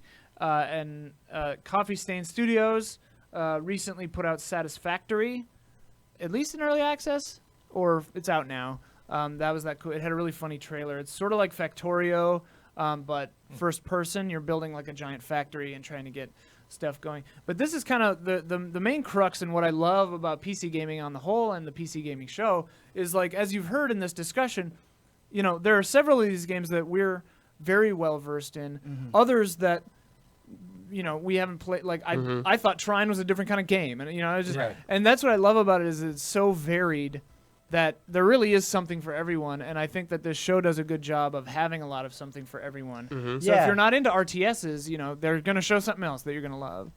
And just even the things that you're going down that list, it's like, well, what? Not o- it's fine if I know it's coming, but I don't even know how they could present it. Like, Right. there's so many different directions they could take a lot of these things, which is cool. And they also said secret stuff, so there's more than Oh. what they announced. Baldur's Gate 4. Yeah. It's kind of fun knowing a lot of specifics though, because it's just like, Yeah. Right, yeah. oh boy, like Bloodlines, yay. Right, exactly. do Like this. I'm I'm excited excited. to see that. So we have 1 minute left. Very fast. Is there any like wild prediction? Something you would love to see here? I don't know if it's super wild, but I'd love to see more of Warcraft 3 remastered. We haven't seen a BlizzCon. It's supposed to come out this year. Yeah. So I think it'd be a great opportunity to show it off a little more. Can you imagine if Blizzard dropped something? Like, Well, they had a lot of World of Warcraft things here, so Questions, I wonder if that will have a presence. They just Broken announced record Diablo at this 4. point, but Phantasy Star Online 2 also came out on PC, baby. and so it'd be neat to actually Deep see dive them a maybe little. describe the game and talk about That it. It's record's like not introducing broken. people. Yeah. Keep it. Keep Yeah, preaching. Well, it's gonna keep happening. Yeah. Jonesy, anything you're looking forward to? Half-Life 3. All right. Somebody had to do it. all right. I mean, it could happen someday. All right, so it's 15 seconds until it begins. They've got some shockingly elevator music-y music happening. I wonder if we'll see anything on Dauntless, just because that 7, seems please. pretty hot right now. Yeah. Can you hit 7 for me? Thanks. Yeah, Dauntless. I was looking at that. Omar was This playing is that. the PC Gaming Show, a celebration of the most vibrant gaming platform. For the next 2 hours, you'll see all new 2 hours. gameplay footage, trailers, and interviews. Whoa. Taking the stage today. What is that? Yeah. First gameplay footage for Vampire There you go, Ian. Masquerade, Bloodlines 2, First gameplay. Borderlands 3, I'm gonna the turn this reveal up. of Yeah. Evil Genius 2, Starmancer, Last I Oasis. think that's the first I'm seeing of Evil Two Genius new 2. I games really from dig the Coffee style. Stain Studios, Griftlands, Planet Zoo. There it is. What's next for Terraria? Remnant from the Ashes. Whoa. Mosaic, Dude. Warframe, Mosaic? Baldur's Gate 3. Yes. Yeah. Shenmue 3. Oh, shit. Unexplored 2. Yo. Hijo, Age of Wonders, Planetfall, and more. And now that? your PC Gaming Show hosts. Day 9. Looks like Captain and Kirk. Frankie Ward. It did look like Game Captain. Good morning, good morning.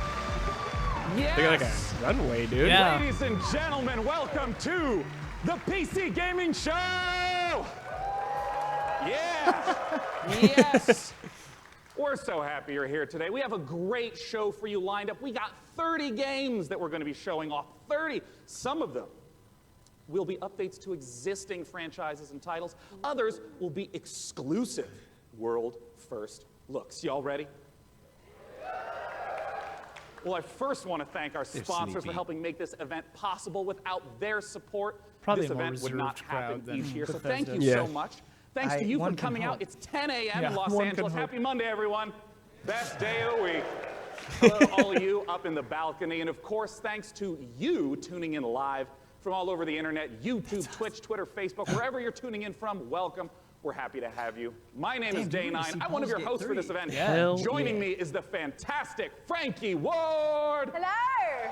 Oh, thank you very much. Thank you, Sean. Hello, everyone. Now, for you guys at home, for the first time, whatever platform you're watching on, we are going to be pulling your clever comments. Just remember that. I said clever comments from Twitch, Twitter, YouTube, and Facebook throughout the show, and making you famous on the internet, on the screen. We're going to be sharing them live. And one of the things we're Don't tell us I'm especially gonna be looking for are famous. your questions for the Borderlands 3 team, because Sean, you've got a mission to put their questions to the developers later. That's right. Midway through this show, I'm going to be asking those questions to the creative director of Borderlands 3. Use hashtag PC Gaming Show, and we'll read them live. Until then, let's start the PC Gaming Show with our very first title from UK developer Rebellion. Several years ago, they announced that they were working on the follow-up to Evil Genius, a real-time evil layer simulator. And now, Rebellion is ready to reveal its nefarious vision for the project. So, PC Gaming Show, who's ready to stroke a cat menacingly? Here is the world big reveal for Evil Just don't Genius ask. 2 Yeah. Just don't World ask the crowd. Domination. Just stop. It's 2019. Let's knock it out. I would love for you to interrupt a presentation Like, no. with just knock it off. Kanye style. Yeah, Walk yeah. on stage. I'm gonna let you I'm finish. gonna let you finish, but we don't do that anymore.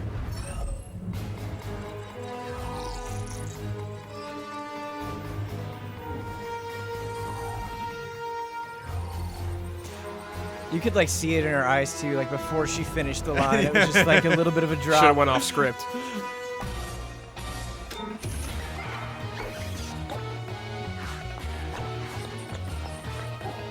Great look. Mm-hmm.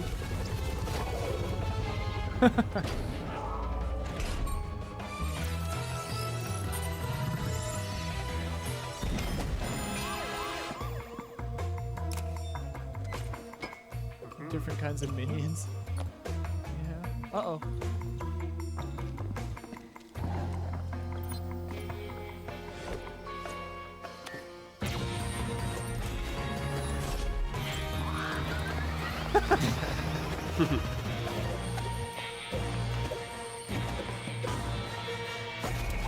Yeah.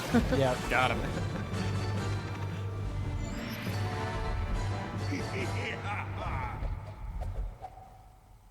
Nice. Cool.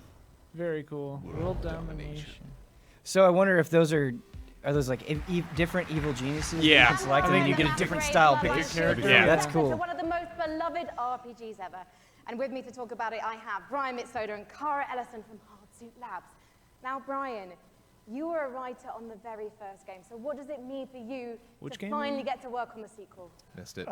It means that a lot of people have very high expectations, and we have to meet those. Oh. Well, I say, let's Oh, take a look at surprised whether there you are wasn't going to more of meet an them, introduction because for we are that. going to Take a look at the world's first gameplay footage. Yo. Going right in. here we go. Here we go.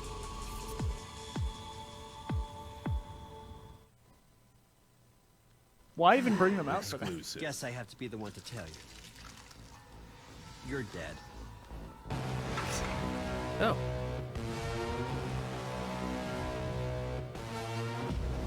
You're obviously new to this whole existence, but truth is, most of you types won't even make it a whole year. Oh man. We have one rule. You don't break the Masquerade.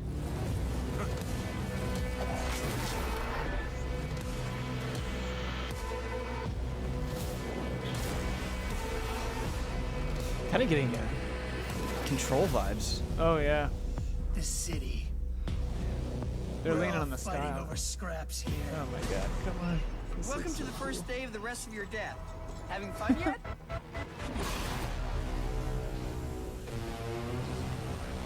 Cool. Looks very early. Yeah. It's struggling a bit to make those Yeah, environments happen, but Weird lip sync. I can see what they're going for, and I liked and, that. I liked the distortion they had on that instrument. Don't Guys, break the what does it Masquerade. mean to be a vampire in this world? So in Empire, what it is, it's kind of a darker version of our world, and the vampires kind of need to A keep world of their darkness, presence as it secret were. from humanity. So the vampires are kind of staying hidden in the shadows while also needing to feed on human beings and kind of manipulating us in order to get blood. We're talking about feeding wow. on human beings. I'm getting flashbacks to last year's show. Everyone's Percent. playing It's not Venture. just a case, though, of sucking that hard to blood and believe. filling up your health meter. Okay, Is there we go. actually different types of blood do different things? That's right. So we have the resonance system, which means that essentially vampires can kind of see the emotional resonance of human beings, like fear or desire, and then they can feed on those people to like feel the same things as human beings do, to feel more kind of alive. And that can give you like extra boosts in the game.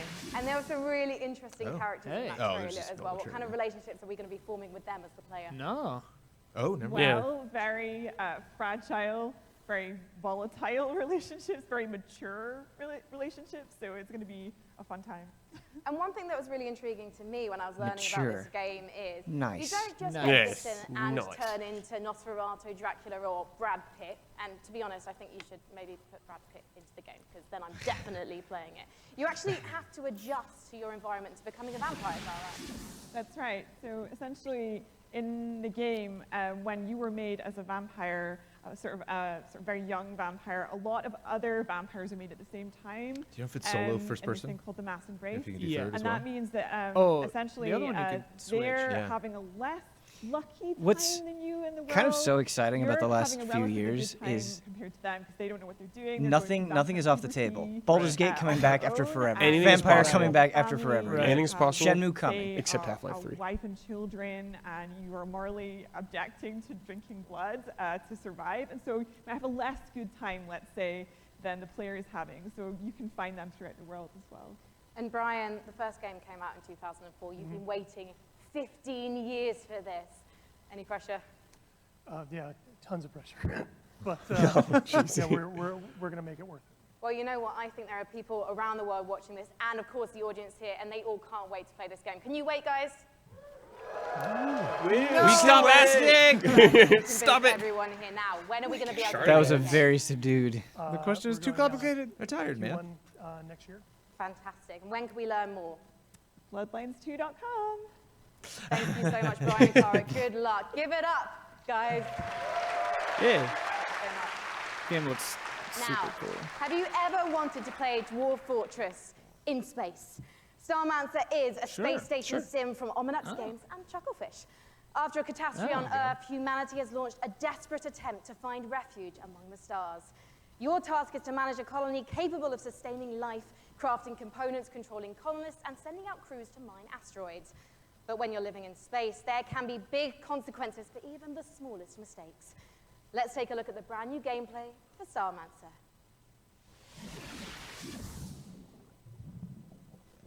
You little fish.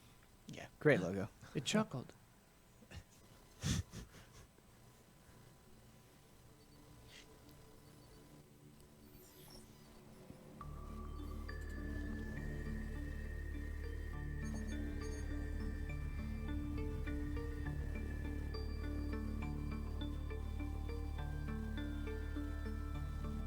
A really good space colony sim would be very welcome. Ooh. Yeah, that's Yeah, cool. see, yeah, Pretty. you have so many options. Wow.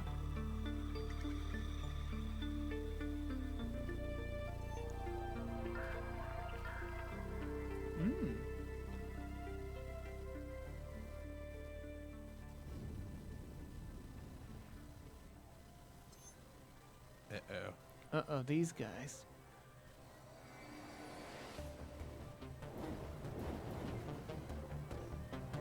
Uh-oh.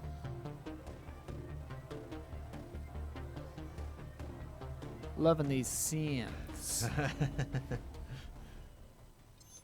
Man, that's always one of the biggest demotivating things when you just spend so much time yeah, building how do we and fight earning, back? and then getting wiped out and having your hard work destroyed. That's the problem with games like this, is because I love them and I'm not good at them. Dat Mancer.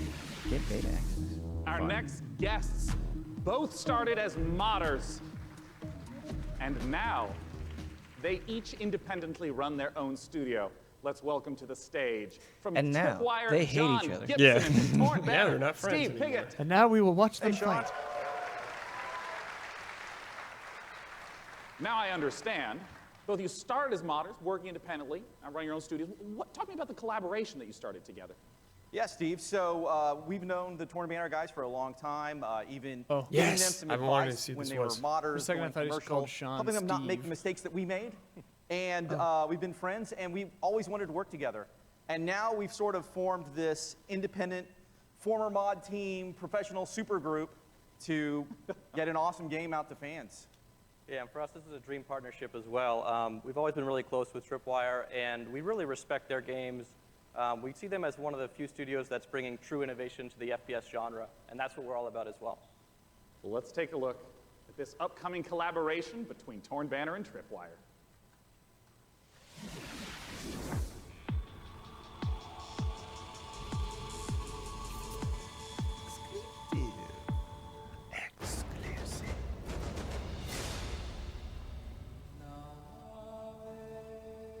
You go first. It's your chicken.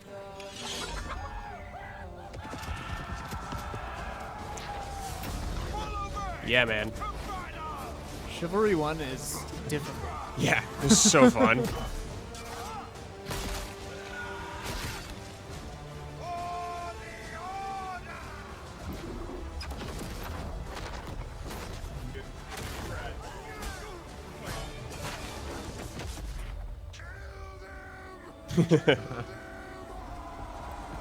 Ooh. Yeah. I hope that's like just a phrase that you can spam. Kill the it sounded like the kill same- them. Oh, dude, It sounded like Chivalry. the same read. Everyone's gonna be spamming voice lines in the first Kill game. them. Come hither, come hither, come hither, come hither. Kill That's like them. all it was. Oh damn! Kill Running them. away just screams? with your Yeah, arms. yeah, there was. Wasn't that like actually in real time? Did you just hear an army like that was all just F3? I really wish the lower third didn't give it away. Yeah, though. yeah. Like too. 20 Favorite seconds before they medieval showed movie it. Battle scenes. And our flagship game mode, Team Objective, does that by having players complete medieval objectives like sieging castles, raiding villages, and Yeah, you're not just going and standing in an area and then a bar fills up. You're, like you said, burning houses, killing peasants, you know, Sick. playing as peasants, getting killed. it's really about letting the player experience every iconic moment of the era. And Someone on top voted of for that, Archer and then we've took it this away. time around, Yeah, they're like, no. They're like, no, wait, no, no. scale to about 2.5 I have to save that for times Brandon. the There we previous go. one. There we go. I'm 20%. super players. pumped for that game. And That looks Yeah, like this will be on top of fun. that increased scale, we've added horses, which really allows us to add a lot of drama to the Horses? game. They're gonna be OP. Bring experiences Call it. Oh, like yeah. the That's Battle just of the gonna be Bastards chaos. Yeah. from Archer Game making a of comeback. Don't worry, we'll ignore the last season. Just Battle of the Bastards is going to be in the game. Yes. All right, so I want to ask about the swordplay element. This is good. Chivalry Hey, too. Archer win it. I know Oh, it's come a on. Really That's the critical element. day 9 touch. Yeah, and this time around, we've completely revamped. I mean, we really view what we're doing here as bringing a true sequel in every sense. Yeah. We've attempted to completely revamp the combat, movement, and animation systems so that every swing, every action of the combat feels readable and fair, and also has the satisfaction of and the weight that you would expect when two He is medieval saying knights in feel full good. armor are clashing. That's what you need to do. It's very, very fluid and much Did I more just hear accessible. Hubert Yeah, say dude, feel I the think kill he's somewhere? It sounded like a The spirit. pace is Yeah. Like, just being summoned. It was Huber's voice in the background. Was that you? fluidity, because in a lot of melee combat games, you hit a button and there's like a full. He's Where like are a you? he's like a ghost. Yeah, Where are you? He's not in this Swordplay stream room. operates differently than that. Yeah, we kind of think of it like when you're swimming, where you're kind of constantly using both arms. The at the ghost same of time. Hubert, And, dude. a core Feel the part of our kill. focus this time around has been making it so that players can fight multiple opponents at the same time. Like 1-on-3, 1-on-4 situation. at Exactly, that. because that's fundamentally That's a good part of response, the, dude. the Yeah. becoming Just the pog ultimate champs. warrior fantasy. Shenmue, and, pog uh, champ. Battlefield. That's appropriate. Well, I mean, I do have to ask. We're talking about swordplay and mastery, but the original chivalries. I mean, it's They're kind gonna of have Shenmue silly here, fun. Like, how do you balance the mastery with The ghost fun is gone. element? The ghost is Yeah, our gone. goal has always been to make it so that players can take the game as seriously as they want to, and also as silly as they want to. We know that probably about half our audience plays the game drunk, and we love that. Yeah, can't confirm. That's an important How do you metric to know? track. And the game has a huge influence from Monty Python as well. I mean, in the Everyone's a over-the-top voiceovers psycho and the role-playing in Chivalry. It's opportunities. amazing. Yeah. I mean, the Oh, game is man. genuinely All right. hilarious. What are we As gonna an do for the example, you sequel? can Half these people beat a play man drunk. with a chicken while quoting Shakespeare. Like, so, like, picking up a chicken as a Yeah, weapon, physically that's a clubbing mechanic. him to death with a Well, chicken. that's excellent. Well, I mean, I have to ask, when can people get their hands on Chivalry 2? So Chivalry 2 is coming out early 2020, and it's coming first to the Epic Games Store. Oh, look forward to checking it out in early Silence the 2020. PC Gentlemen, John Gibson and Steve Piggott with Chivalry 2. Thank you so much. Yeah, it does. He didn't. We are end that on just a getting started Epic here Games at the Store. PC Yeah. gaming He's show. just like He's Epic, like- Epic Games I Store. gotta let you know. Yeah. You have to Hey. click a different button to launch this game. You're watching the Please PC don't be Gaming mad. Show. I Coming want up, to get that guy. Ladies and gentlemen, the easy build a world for wildlife in Planet Zoo. It's just boss From the ass. creators of Darksiders, Remnant from the Ashes, Baldur's Gate 3, Yeah.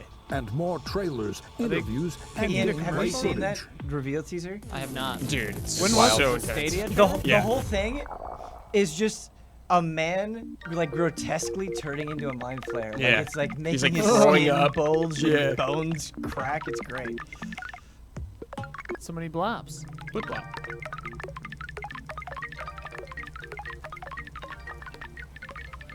I play that. Too real. Yeah, too real, man. Too real.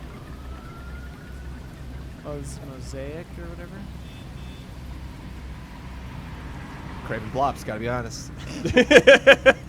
Of course, Brandon. Yeah. Gotta level up. This is like that. You can earn short blobs in film this? Bliss. How many Blops did you talking about? Trillions. Whoa. Strong insight. Dude. I don't know what the hell you do in that game, but I'm intrigued. Yeah. Cool. Yeah, into it. Blip blop? No, my Jones! phone's charging an extra. I gotta go. They put I it gotta out. go. I gotta That go. was a brand new trailer for Gotta get Mosaic, blip-blop, a dark dude. and atmospheric adventure game coming later I'm this both year from pleased and developer disappointed. Killbyte and publisher Raw Fury. So how are you guys enjoying it so far? There's been some swords, some space stations, vampire puberty. We're listening to your reactions to the PC Gaming Show throughout the entire broadcast, no matter what platform you're watching and ranting on. So keep them coming. Our next game is a ghost-themed multiplayer hide-and-seek game inspired by a popular mod. Charge up your proton packs and Not on get there ready for Midnight Ghost Hunt. This sounds cool. Yeah. Yeah. Absolutely. Midnight Ghost?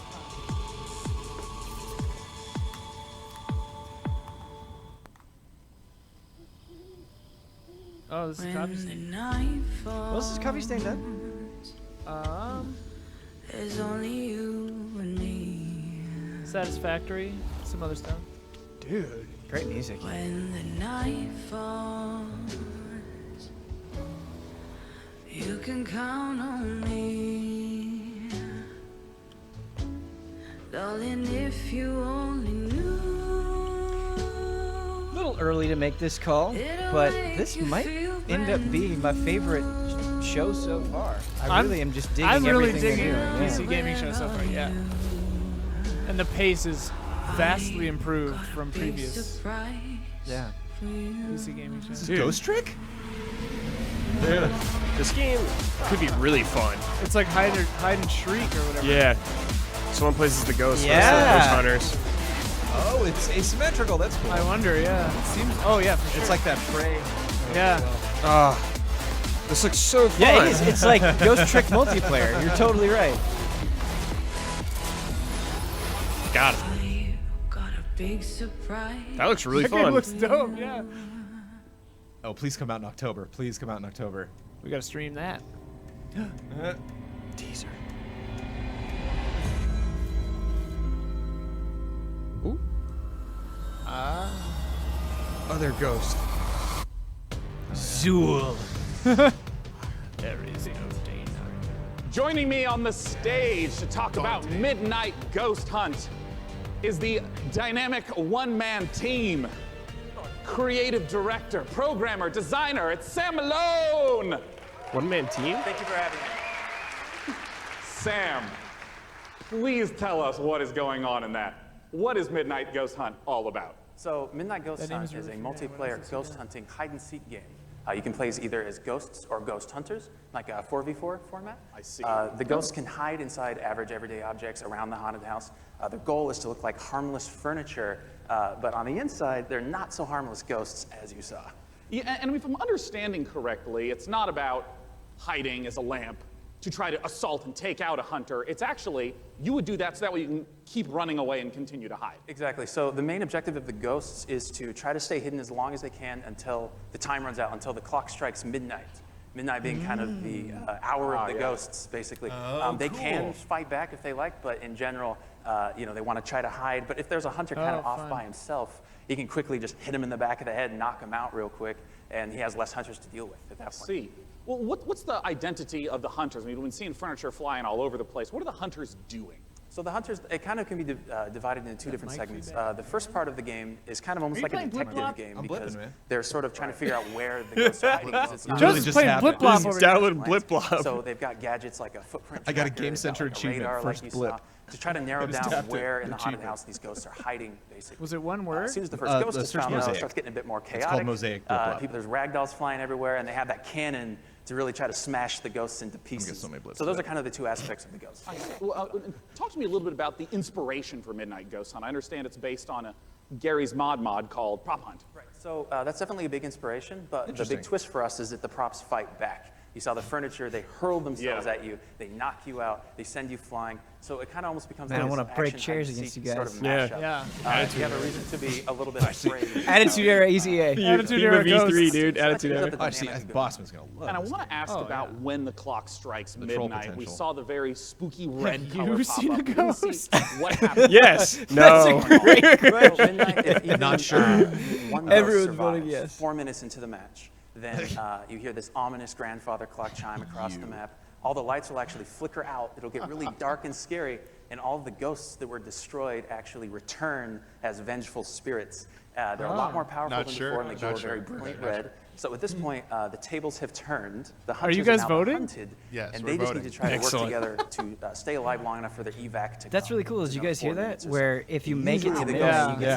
to when it gets to hunt the midnight. Are you talking about like 90% of the time? they'll Like wind up 90, something yeah, like usually that? because the ghosts are so overpowered at midnight. The hunters are doing whatever they can to try to prevent midnight from even occurring by destroying all of the ghosts and clearing the house, basically. Well, awesome. When can people get the chance to try out Midnight Ghost Hunt? So we'll be running an alpha event later in the summer. You can sign up at midnightghosthunt.com. I'd also like to give a shout out to our Discord, discord.gg/midnightghosthunt. Later in the summer, we'll be giving out keys on our Discord as well as on our main website. Well, wonderful. Ladies and gentlemen, Gotta get those Sam keys. Malone. Sweet. That game looks Vaulted cool, man. Sky Blood, where are the keys? Blood, give us those keys, Blood. Don't Next hold them. title, we got Frankie up in the balcony, and if I understand correctly, Frankie, this is a sequel. You do understand correctly, Sean, yes. It's a big sequel to a small indie game. Unexplored 2 is a procedural adventure, a roguelike that challenges you to fight, to be clever, and to solve its mysteries. Explore a beautiful world, engage with its creatures, and befriend its people. Search for magic lakes and ancient statues until you die. And die again. This is Unexplored 2. Got to level 2. He's literally just tapping the screen. That's it. Yep. Blast it, Jones. 200 blips. I get to Quit level up my blipping those blip button. blops. Oh, get to level up my blip button. Whoa. Spooky.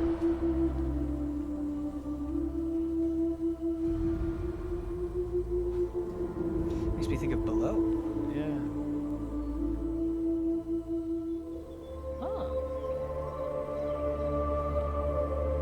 Kind of has that Sable style too. Yeah. Sable and the deer game from yesterday kind of Yeah. had this quality in them. I'm all about it. I love it. Is this cell shading? Oh, Creature Or in the just Well also. Different kind of shader. Fight back, you fool. Yeah, man. Maybe Aw. you can't. It looked like it was Death is inevitable. hard, though. I like this map. This is cool. Oh, yeah, he's like, okay, died there. All right, can't go that way. Watch out.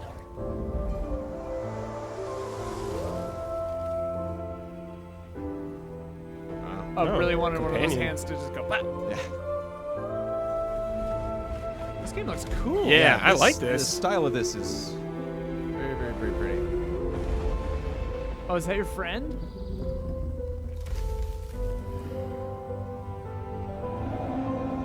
Like rhyme vibes Wow. too. Yeah. Running on this water is really cool. It's funny. Like every area reminds me of another game. Yeah. Exactly. Unexplored 2. How deep does that object go? Open access now on Fig. Interesting. That looks sick. One of the biggest bang for your buck that you can get when building a new rig is investing in a new monitor. And here to talk about a groundbreaking new display is Let's hear Samsung's Dean Dalcero. Welcome, Dean. What you need got one. for us? Oh no. Oh no. 27 RG5 curved game. Yo, They're new monitors? Which Let's channel? take a look. 40 hertz? Let's go. 240. Dominic loves monitors, by the way. I don't know if I you knew this respect it. about I him. love monitors too. Give me the Built hertz. into the monitor. Ray tracing Look at built. that. Look at that. There you Our go. monitor measures in bullets. That's firm. That's an advertisement I can get behind. I am now more attached my to your God. product. Look at that contrast rate, baby. Rapid curve. What is this? I don't even know what ad? that is. What is rapid curve? Look at that. Removes that tearing. G-Sync, baby. Don't settle for that FreeSync. Freeze. Oh yeah. Impressive if true. Yeah, what's the price tag? Let's guess. They will $1,000. not say 1200. 1500. Yeah, they're not gonna say it. Chat, tell us how Hashtag expensive that Samsung is. for gamers. Dean, we've seen the video, Will easily be close to and I gotta 2000. start asking. Talk Oh, to me really, about those too? juicy features and specs. So it's a 240 hertz curved gaming panel. We believe it's a world first. So you have lag-free and tear-free performance. We believe, but Yeah. And Can- we think can I that confirm? the The story curve, we're its going with 1500 is- art radius is going to be a very immersive experience that you wouldn't get from a traditional Please flat talk about panel. that radius. And I wanted to ask a little bit about some of the color specs Sure, it's a 3,000-to-1 contrast ratio, so you get those deeper blacks, brighter whites, and hopefully We you'll need see Blood your Worth those enemies deeper blacks. first before they see you in the dark scenes. Yeah, and I understand it also has yeah, a G-Sync. I saw that flash up on the screen as First well. G-Sync compatible monitor, so we're super excited about that. Well, since this is the PC gaming show and we're showing off a huge variety of games here, what are the types of games that you would expect that 240 hertz refresh rate and the G-Sync to work well with? Sure, so we think everybody's going to appreciate the speed and the performance, but ultimately, esports first-person shooters are really going to benefit. Right. Well, of course, I have to ask, not just when is it available, but what type of cost are we that easy. talking? Cost. Here we go. Here we go. Mid-July for under $400. Whoa! What? Damn. $400? So expand our gaming lineup to 8 months. Moment. Right there. This Sweetest moment. deal. Here we go. Well, what's the How do we resolution? get that Our gaming now? lineup will be expanded to 8 models, ranging from 24 all the way up to a 49-inch dual QHD. Check out Samsung.com/gaming240 or see us in the back of the room for more info. Yeah, that's right. For any of you in the audience, it's there. Your move, Go there for Asus. it. It's not 4K. It's not 4K. Not for that price point. Yeah, I was like, what's the resolution? Not for that price You point. know, Yeah. all What are you sorts of talking great about? presentations Come on. And games coming up. Let's look at what's coming up. Someone just in the audience. Is it 4K? Not No, for that price not for point, that You price filthy point. pleb. Yeah. You vile Answers plebe. burning questions about Borderlands 3. The next game from Clay Yeah, it's Entertainment. not IPS either. Get ready to rip the galaxy a new wormhole in Valfaris. All right, I'm And sorry. more. Quick research break. All right. Go for it. I'll just be blipping. And now the PC Gaming Show presents What's Next from Funcom.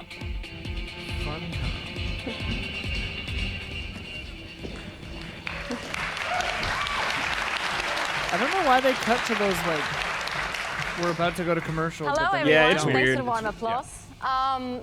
It's very exciting for all Whoa, of us cool at Funcom to be here at the PC Gaming Show for the very first time ever.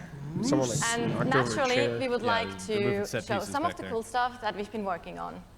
So, Jones, you're without already level further ado, 14? Here are Yeah, some man. of the games coming whipping in those what? 2019. I can't. He's power leveling. Something strange is going on. You blip to get all the across blobs. the zone. I don't fear nothing until now. Whoa! Yes. Big con. Say Switch in this conference. Okay, thanks. Did she say Nintendo A Switch lot's out there? happened since you've been traveling, Con. We could use your Is it down skills. there? Stalkers got each other's backs, right? Yeah. What happens to you happens to me. Wait. Oh, okay. Oh, it's an RTS Conan game. Huh. Look like multiplayer too. That's cool. RTX genitals? RTS. Was that like a horde mode? Whoa. Is that Conan using a Conan shield? Unconquered. RTS. Oh, yeah. Whoa. Halloween Jones.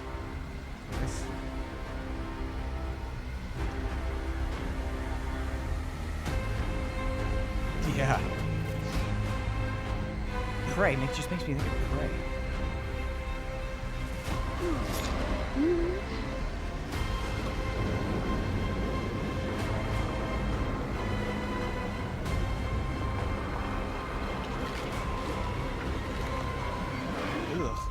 Who would have thought? My son, off to fly among the stars. Cool. Neat. Sick. Into Please it. welcome to the stage, founder and director of Mighty Kingdom, Philip Mays.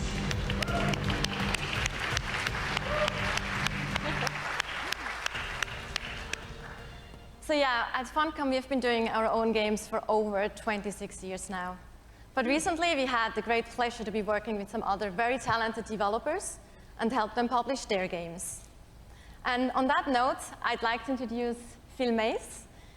He is founder of Mighty Kingdom, a studio out of Australia, who has been working with us on something a little different. Thank you, Natasha. So on April 1st this year, we put out a little trailer for something called Conan Chop Chop. And considering the date, it was perhaps no surprise that people decided that that was an April Fool's joke. So yeah, we have a little surprise for you. Check this out. It's real. It is a joke. Conan Chop Chop. VR? I'm ready. Chop Chop mobile game. Let's do it.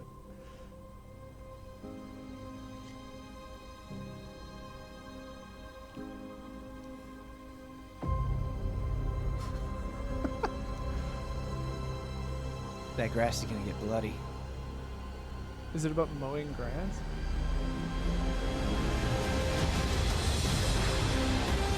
Oh. Like Castle Crash. Yeah, definitely. If this were real, it would be great. Yeah.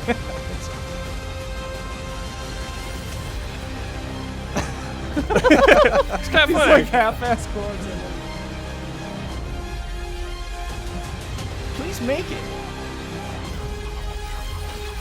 Yeah, this looks really fun.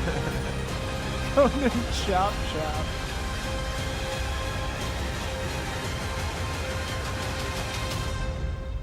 Dude, nice. Love it. September Soon, yeah. Switch. That's a good Yeah. So there you have it, Conan Chop Chop. It's a roguelike action-adventure game. It's very real, and it's coming to PC, Xbox One, PlayStation 4, and Nintendo Switch on September the 3rd this year. It's 2019. We also have a playable version here at E3 It's at our demo room, 2019. so if you want to give stick figure Conan a try, then please don't hesitate to drop by. Thank you. Thank you so much. Nice. Thank you. Cool. Conan Chop Chop. I love the Conan expanded universe. Yeah, me too. Last Oasis is a nomadic survival game set in a post-apocalyptic future where the Earth has stopped rotating. The last humans need to outrun the blazing sun in massive open-world environments. Good times. Like it's But during cheer the up, rebuilding Sunshine. phase? This Right. is one of the most original-looking multiplayers Could you we've live seen, on the Earth with if it interesting wasn't ideas spinning? underneath. A player-driven economy and some incredible death machines. Coming to early access on Steam on July 15th, let's take a trip to the last Oasis. I just thought of them singing Midnight at the Oasis and waiting for Guffman. Burning sands. We must move forward or die beneath the sun. Oh yeah, this is the nomadic RPG or MMO. I mean. I love that machine. Oh, It's the machines look so cool in this. Yeah. Yeah, I'm gonna have to think- check this out. I think Blood was talking about this last Yeah. year. Yeah. Yeah, this looks sick. Yeah. And you have a grappling hook, so if you're on the ground fighting people, you can like. Oh, very cool. And do it onto their ship as well. Someone made a table that moves like that. Have you seen that? I've seen weird, crazy videos of people Yeah. like, building weird photo folding tables. Nothing with flags on it though. Yeah. Sails, Joe. Sails, sorry. Oh, winding up. This game looks sweet. Yeah, it could be really fun. It'd be a blast, like designing a bug machine. with Oh you my god, guys. yeah, that'd be fun. Bloodstain combat was interesting. There's like a lot of like swinging motions. It's not just like button mashing. What in the world? Goliath one. I want to see that thing crush that thing. September 3rd. Also very soon. Same day as Conan Chop Chop. Or was that? I think. Let's go like that one. Good lord. Coming in hard. Let it fall on your face. Dude, that T-Rex. Yeah. Yep. Dino Riders. Strategy. Tree. Different wind conditions. There we go. Dinosaurs with lasers. Just keep that as the name.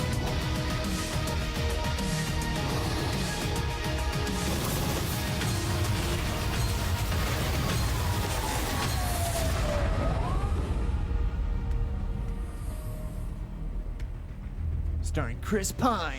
Yeah. No dang. Neato. August 6th. Oh, did it?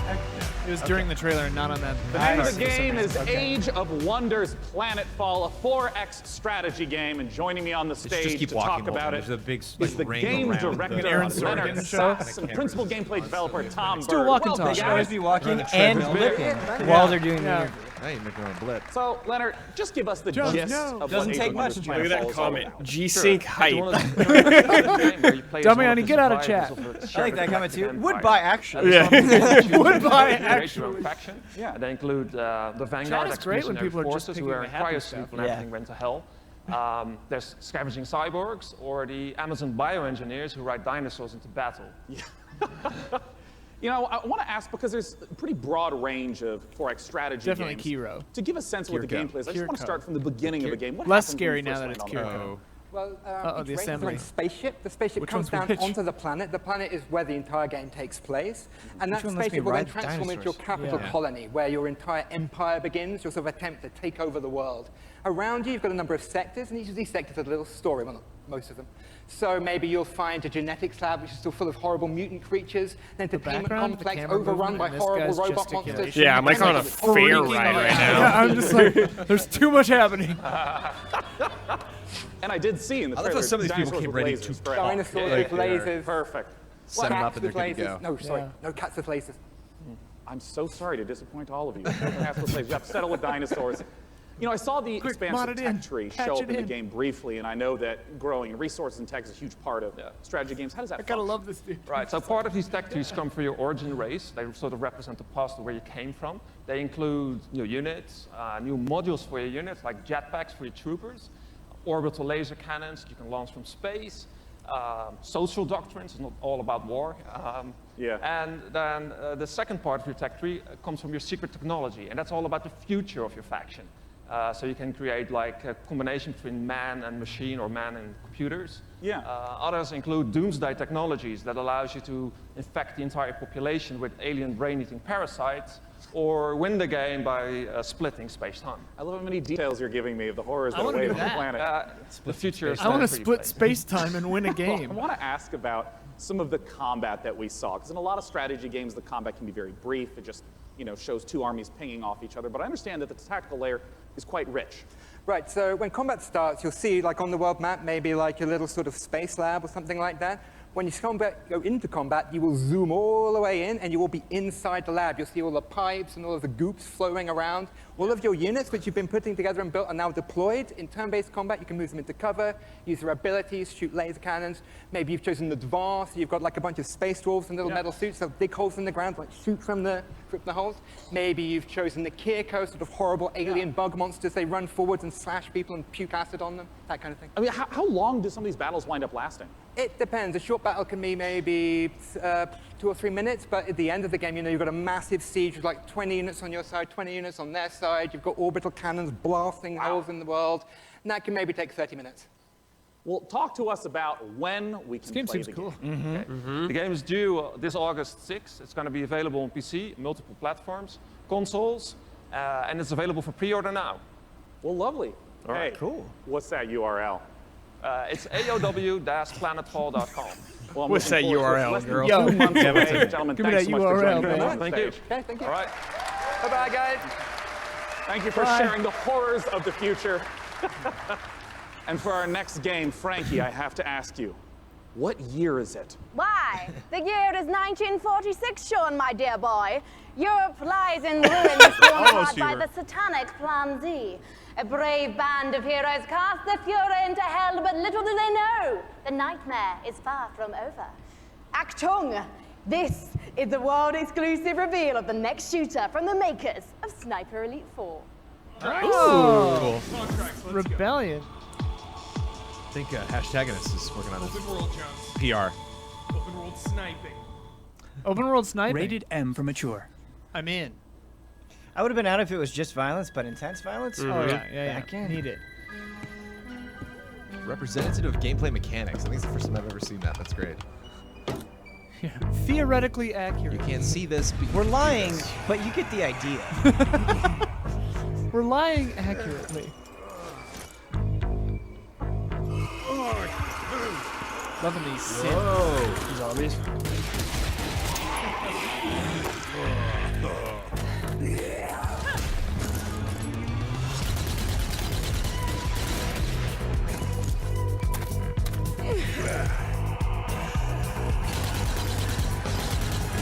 baseline for World War II, I gotta be honest. Yeah. I was gonna say zombie Nazis are worse than living Nazis, but probably not. Whoa, this guy. Wow. The glowing pentagram. Nice. Pyro had a nice, bad night. Nice. Oh yeah. That's squished.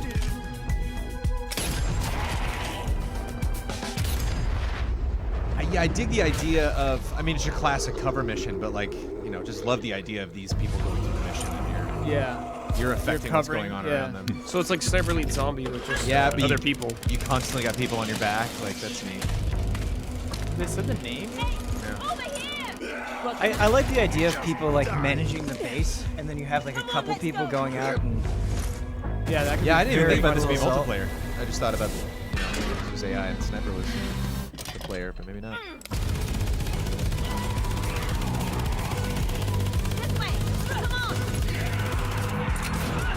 No, yeah, I hope this is like a 4-player co-op thing.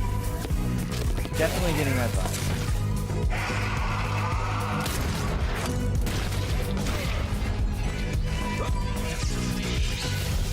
I like this music.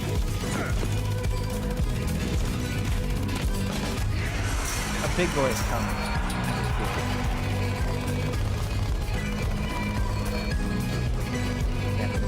Yeah.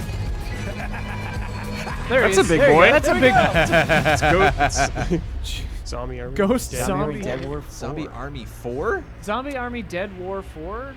June Is that a 11th? joke? Oh, gameplay review. No. Has there been Zombie Army Later Dead on War the 1, 2, PC 3? gaming show. I think Not a name I so? recognize. I've I already thought it was forgotten the Letter to title. classic What is it? Zombie? JRPGs. What's next for Warframe? Way down though. A surreal the noir first game? adventure That looks like a lot set of fun. before, during, and after the Big Bang. Baldur's cool. Gate 3, and more. Teasing it.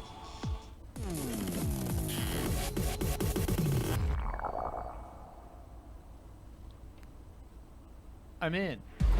For nearly 100 years, the Root have ravaged the Earth.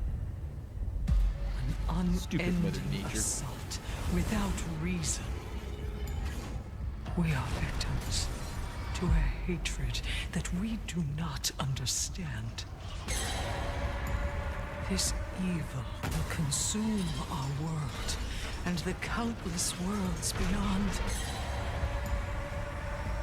Unless you rise to meet it. A trial by fury and blood. You seek the source of death itself. Prepare yourselves. They are here.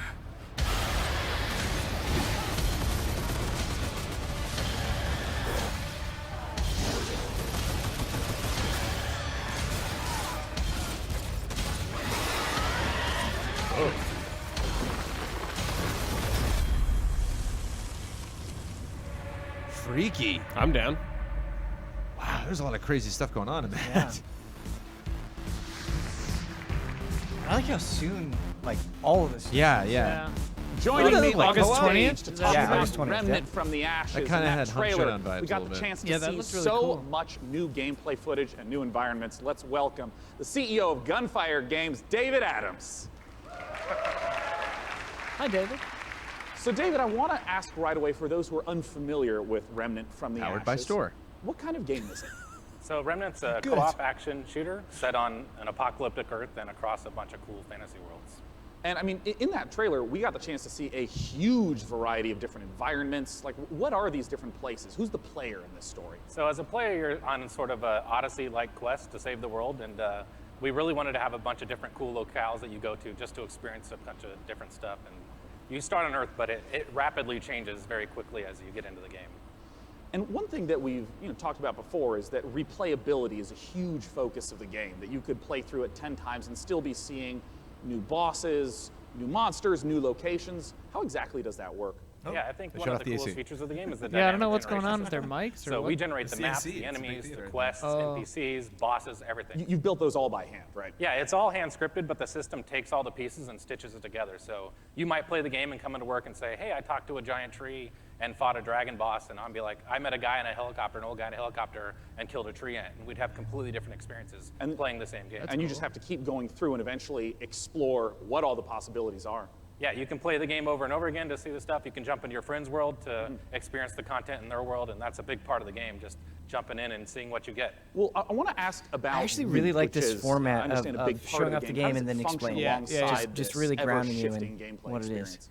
Yeah, the loot in the game is all legendary. Yeah, I'm items, really and enjoying it's tied this. into the dynamic generation. So if you fight a boss or meet an NPC or get a cool unique side quest, it generally coincides with a cool unique item. It might be a boss weapon or a magical item or armor. So if you play the game and you get all completely different events, you'll have different equipment than I have.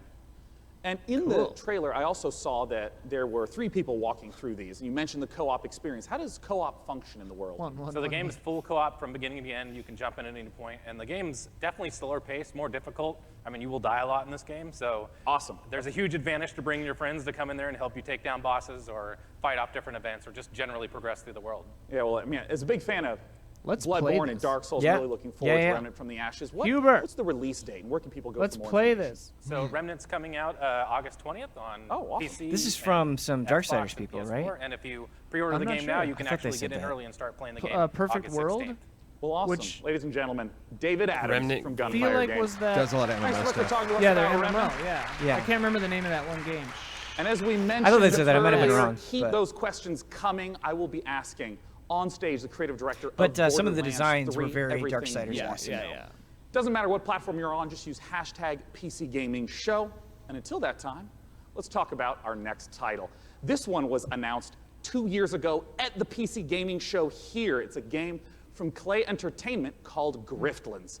It's changed quite a bit in the last 2 years. It's now a deck-building roguelike where you don't just fight, but you also negotiate your way through a broken-down sci-fi world. It's going to be available on the Epic Game Store in one short month on July 11th in alpha. Let's take a look at some of the footage of what you'll be playing. Next month. No shadow drops yet, though. We're big on that. Yeah. We like those around. You really gotta tickle us a little bit. Give us a shadow drop. Man, I Bossman's out. The Clay style is so good. Yeah. Aw. Are they just insulting each other?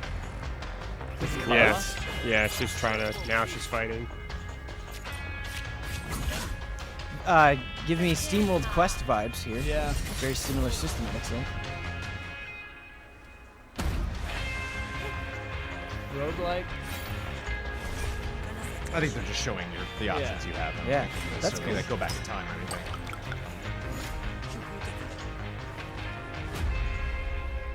Squatting up. I don't know. She said in game. This time I've got allies. Yeah, it's kind of fun to think of actually like a group-based, turn-based role-playing game where like you don't have a permanent party. You Mhm. know, like you never know when someone in your party might be like, "All right, I'm out." Like, okay.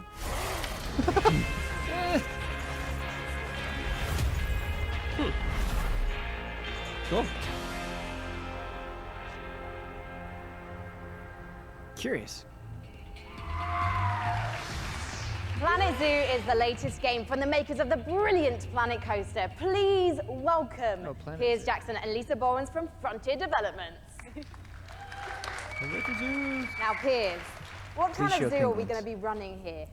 Planet Zoo is a new management sim game from us. Set the bar. It involves you building and looking after a modern zoo, and you get to look after the most authentic so animals quiet. we believe you've ever seen in a video game. Each of our animals are unique. They have their own needs, their own desires, and their own behaviours. They interact with each other and react with the That world that snaps you you. build around them. And today, for the very first time, we're really excited to show everyone here our gameplay video and to announce our launch date. Well, fantastic. Let's buy the world's largest family pass and take a look inside. What? Because we're so many of us going into. Yeah. Look, writing these shows is hard. Absolutely. Yeah, bears. Hubert. Wolves. Man, I'm gonna play the hell out of this. Yeah, Don's all over this. Don bought a zoo. And I don't have to. I don't have to let spiders in. It's my zoo. Yeah. You want to see spiders? Go to another zoo. Look at those watermelons. No spiders here. Don't come to my zoo. Uh-oh. Oh. Yeah. That's convenient. Was that a poop sucker? Yes, poop. That's Poop a poop sucker. sucker. Damn. It's a classic poop sucker. Yeah, this is dude. fun. Yeah. Oh, yeah. Kyle's favorite Dude. Chimps. Tactical espionage apes. That'd be a good game.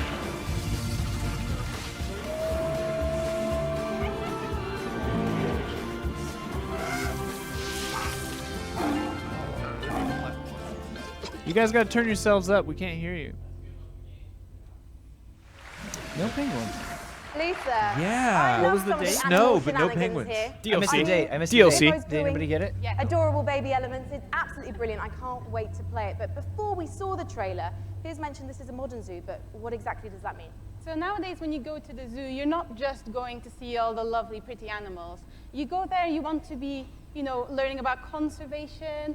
You want to learn about the research that they're doing. You want to be educated. And these are all things that you're going to be able to do in Planet Zoo. And these ideas of the modern zoo is really what we take to heart. And we're going to be promoting, the health and the welfare of your animals as the most important thing to do. And Plus Piers, trains. when can we see more gameplay, and when are we going to be able to get our hands on it ourselves? So we're obviously demoing the game all this week at E3, but most people aren't going to be able to see that. So we've recorded our presentation. Lisa's done a fantastic voiceover for it, and we'll be releasing that onto Frontier's YouTube channel. That goes live this Friday at 11 a.m. Pacific time. Well, fantastic. I cannot wait to watch. Thank you so much for joining us, Piers and Lisa, everyone. I missed the release date. Next up, we have a very special guest all the way from Japan. Here we go. Oh, Yu Suzuki. Miyamoto. Please welcome to the stage gaming industry legend and Shenmue creator. November 5th. There he is. Here we go. That is right. Ladies and gentlemen, joining me on the stage is What if a Hubert got in the car legend when of this is happening? Japanese Yeah. game development. It's Mr. Yu Suzuki. Yeah, don't leave him. Dang it. Save. In addition to being the brains behind the following games, Hang On, Space Harrier, Outrun, Afterburner, Virtual Racing, and Virtual Fighter, Yusan Damn, so many. also created the Shenmue series, and he's here to talk about Shenmue 3 right now. Take it away, Yusan. Right now. この場に立てて光栄です。Standing on the stage today. それと20年支えてくれたファンの皆さんありがとう。I just want to say thank you to all the fans supporting me for the long 20 years. Thank you very much. Yeah. I'll clap for that. Take a look at. Good God. Devolver comes in. Gotcha. Yeah. Honestly, Hubert, did you I say a don't heart think your attack? kung fu is strong enough. Grandmaster, Oh yeah, learning some moves. A long time ago, martial arts were bad, but humans are interesting creatures. They practiced in secret, away from prying eyes, and became stronger. One even practiced atop this very boat. Nam Tren survived the ban and was passed on in this way. Ooh.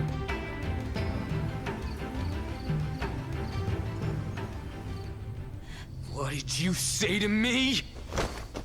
Stop it. They threaten and extort money from shop owners, get drunk by noon, and cause trouble. Everyone in town is afraid of them.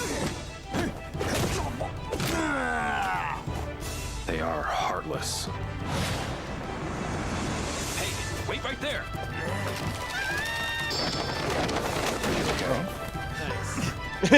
Good. You're cool. This is him, the Japanese guy who got in our way. You've got some guts to barge in here on your own. Oh, I wonder if that was somebody we know.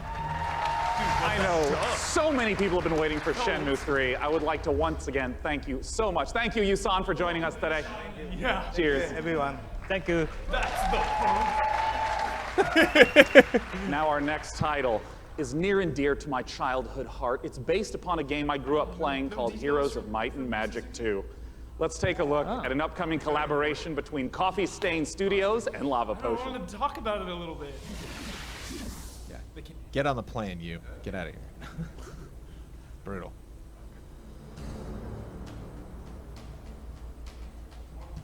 Ben, what am I looking at here? Octopath Traveler 2. Well, he said inspired by Might and Magic. Yeah, Brad, you like those pixels. What's going on? Yeah. You're looking at hopelessness? Yeah. You're looking at mystery? Why But is mostly, everything mixed. The music is super loud and the talking. you're looking at fun.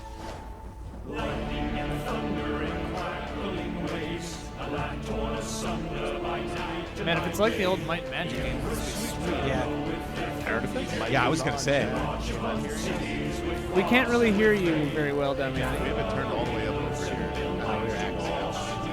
Maybe we have the presentation too loud in our headphones. So wield the power of those you command and grow out their essence you hold in your hand. Unleashed on them all. But I mean, like, even their mix, their music is way too loud for that. Uh-oh. Oh, never mind. No, everything looks jolly. Yeah, that's fine. Songs of Conquest. Classic Okay, adventure cool. strategy. Cool. Yeah. Always a good style. The name called of the Songs, game and is he'd be singing. Songs of Conquest, and here to join me in talking about it is the lead designer from Lava Potion, Carl Toftfeld. Hey, Carl. Hi, hey, thanks. I mean, let's just start off for anyone who maybe hasn't played the Heroes of Might and Magic series. What is Song of Conquest all about? It's all about, well, you kind of start out with in the town that you just saw in the end of the trailer, and from there you recruit your wielders, it's what we call our commanders, and you recruit an army, and then you kind of send off your wielders on an adventure. AC's And they back go up. exploring the world, they pick That up sounds like a resources, mic the flag being mines, turned and with those resources, you upgrade your town so you can get more stuff, and that's kind of what you do. Adventure and strategy combined. Yeah, and you know, I know that part of the core loop is obviously get the resources to build up the township, but for what reason? Armies, man. Talk to me about those juicy battles. Armies, okay. Yeah, so the battle, just like the whole game. Now you sound is louder. Okay, you turn-based. heard that? So Yeah. you go into combat, you bring you all up your the troops game? in, and you start by deploying them, and then all the troops have different stats, like offense and defense. It's just weird because Sure, early, sure. the bit They go in earlier initiative chats, order, they and then you cursed, then slug it out, and it's a stopped. bit like chess, but instead Interesting. of I'll like have to look mobs at and it after bishops, this. You have like horned ones and face spirits. Great. Griffins and so on. Yeah, and all those things. And well, you know, as someone who just loves the Heroes of Might and Magic series, I know that you have translated a lot of the gameplay elements into Songs of Conquest, but what are some of the modern elements that you're bringing in? Well, there's a lot of it, but I mean, one of them is our magic system. We call it the essence. So basically, in the Songs of Conquest universe, everything has an essence within there. It's sort of like the soul. Did you just Your change troops, something they down have here, an or is that essence. them? To do magic, you need to bring the troops with the right essence. Also, when the with AC your comes on wielders. in your area, I we see. do hear So if you that. want to like make your troops go faster, you need But to did you bring just turn a a mic troop down? that has that Yes. essence, like cavalry. Okay, so that's And maybe to ask a basic question, what if my opponent kills that cavalry? Then you can't do the magic. So Oh, I see. Okay. yeah, so if you're fighting someone, you kind of have to like weigh the pros and cons of what to kill off. Like, do you want to destroy their magic or their powerful troops? Where can people E3 go to get makes me more wanna play information? everything. And as Yeah, always, yeah. When's it coming out? And late 2020. Oh, it's quite a ways off. It's quite a ways off, but you can go to songsofconquest.com and sign up for alpha, and then you can play earlier. Well, as you know, I'm Yeah, really looking forward I to think playing their it, Carl. mix Thanks is for joining pretty us. crazy. Thank you. Yay. Now, our next title is an update to a popular co-op game. Let's see what's in store for Vermintide Yes. 2. Yay! This one's for the kids. Sorry, I banged the table. That probably doesn't sound good. Hell yeah.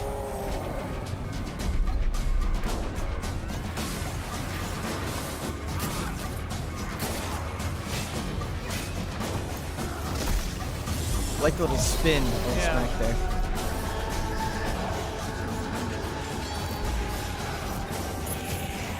Oh.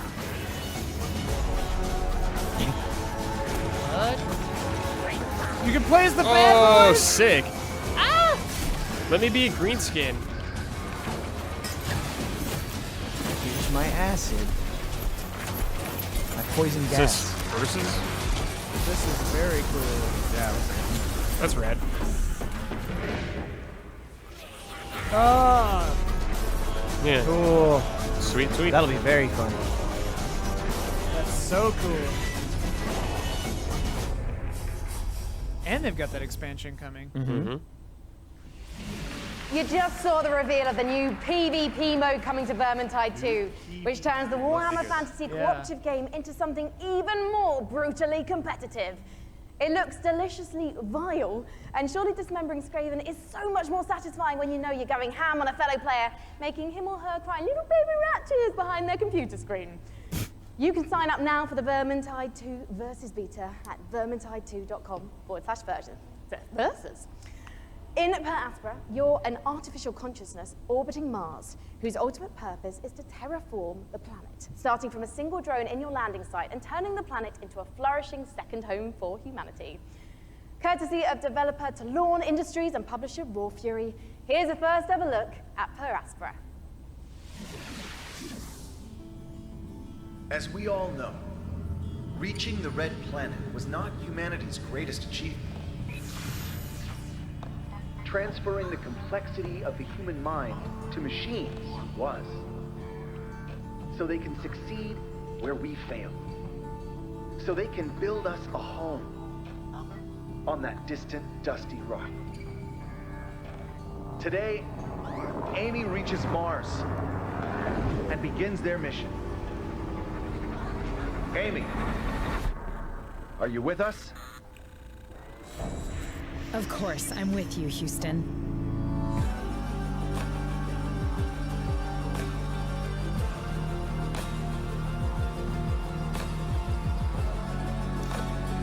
This looks complex. Yeah, very overwhelming. Oh, cool. Per Aspera. Yeah, Wayland Yutani. Yeah. In the Assassin's Creed universe, our next guest sent players back in time to rewrite history. But for his debut project with indie studio Panache Digital Games, he's going to take us back 10 million years to where humanity began. Here to tell us all about Ancestors is creative director and co-founder Patrice Desilets. Welcome, Patrice. So sneaky. Thank you for having me. Really happy to be here. Waiting 10 years. Yes. To come back on a big stage at E3 This game showing off a looks game. really cool. Well, it's fantastic to have you back. I just want to ask, what inspired you to tell the story of human evolution? Well, when I started Panache, I needed a game, an open world game in which you can do a lot of things. You need a character in a 3D environment at first. And I said, oh, I'm the historical guy, I'm the historical dude, so I need an historical period. So I said, oh, let's go back at the very beginning. It'll be easier to do. Because I won't have to build a city, I won't have to build technology, and I was a bit naive. Because we built Africa 10 million years ago. And that's not easy to build. It doesn't sound easy. I mean, how have you turned those themes into gameplay? Well, you play our last common ancestor, right, of all the big apes, and then you have to explore your environment, and eventually you expand your territory, you expand your clan, because you're not playing that one badass character. You play a group of badass character. And eventually you evolve into different species, up until Lucy the Australopithecus roughly 2 million years ago. I imagine our ancestors had a lot more issues to deal with than we do today. There's going to be a lot more dangers in this world, so tell me a bit more about those. Well, it's all about from a prey to a predator. Basically, at the beginning of the game, everybody's there to kill you and devour you. And basically at the end, it's pretty much you. You're the predator and everybody's afraid of you. And that's the idea of Ancestors, the Humankind Odyssey. So, Patrice, ultimately, what is the key to evolving your clan successfully? Curiosity. You need to explore. Because, you know, I made a game about characters and you needed to follow the story I wrote for you. This time, you're basically writing the story. Got to be the gibbon, like, right? There's no story per se inside. It's not about going and see mission givers. It's not about looking at the mini-maps and the little dots. It's about you, hey, Homo sapiens. Can you survive like our ancestors did? And that's the question I'm asking the players. It'll be for you to answer that question August 27th Well, I was going on PC first. I was going to ask you when we can see it, and you answered my question first. Thank you so much, getting Patrice. good at it. August. Patrice Yeah. says Ancestors will be released PC. August 27th, and you can learn more at ancestorsgame.com. .com.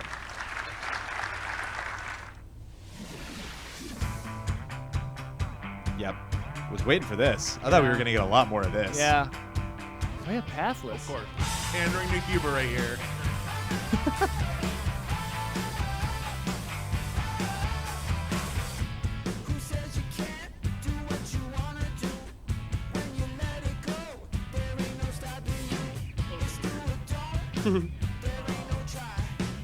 So is Ancestors an Epic Store exclusive as well? I don't know. Oh, that's Time Machines. I don't think we're going to get that information from the PC Gaming Show. Well, they did Yay, that one I'm game. excited They were about like, this. "Hey, Yay. yeah, Yes. Yay, that was awesome. Overworld bow game. Dude, that looked cool.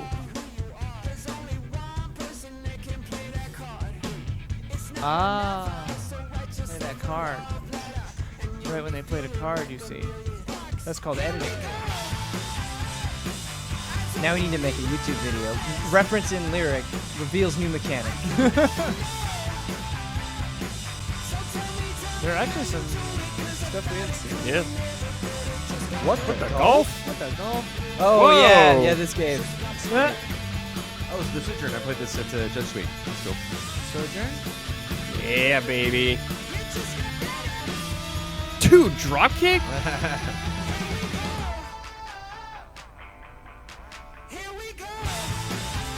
think we're entering an attitude era. Yep.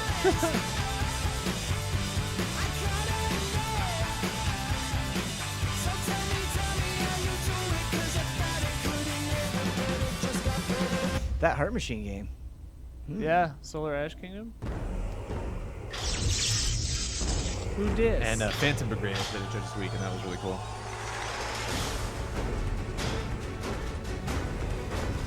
Whoa, whoa. Dota chess? Is this Dota Yeah. Auto Chess? They look like Skylanders.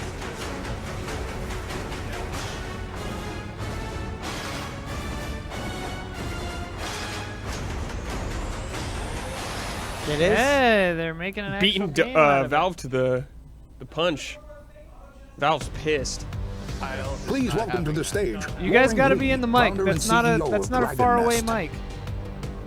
Indeed, All Auto Kyle said was Chess that. has turned out That to was be your one a more thing? sensation. No, With Auto hundreds Chess of is thousands, huge, Kyle. Millions of players Ian says getting a Auto Chess taste is of it, and here to talk about it's Kyle. coming to PC is Loring Lee. Take it away, Loring. Yeah. Hello, everyone.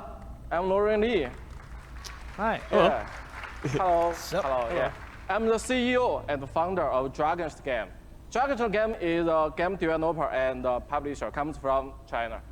I'm so happy to be here today on this stage to introduce our game, Auto Chess, to all of you.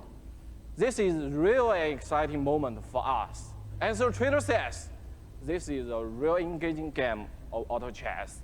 Dragon's now is working. They're doing with to the Valve what creator Valve did to of Blizzard. Yes. Auto Chess. Yeah, because it started Yes. as a Dota mod.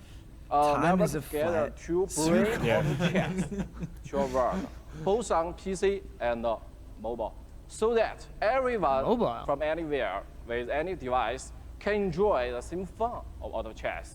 That's cool. Now we are building the PC version with by using the gaming engine of Unreal Engine 4.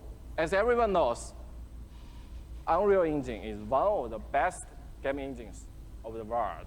With the help of Epic Games and by the power of Unreal, I believe we can finish our job quickly and efficiently.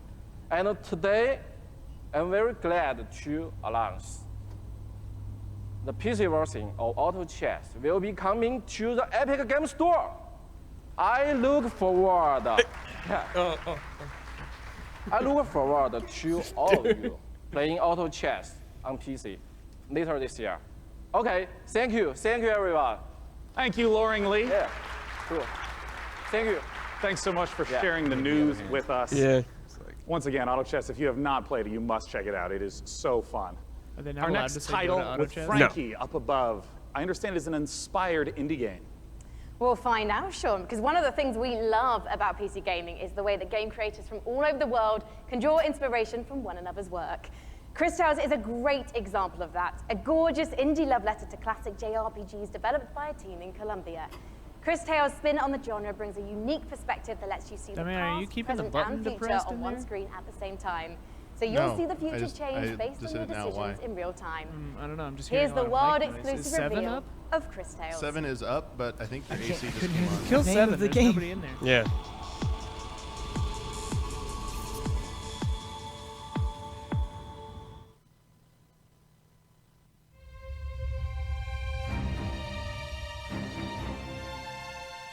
Dude, what's this one? If you saw what was, what is, and what would be.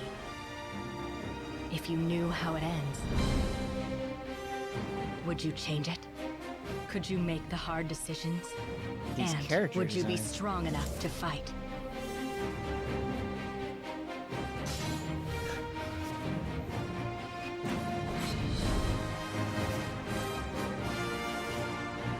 Whoa. Cool. Generational game. If you learn from the past and act in the present, you can rewrite the future.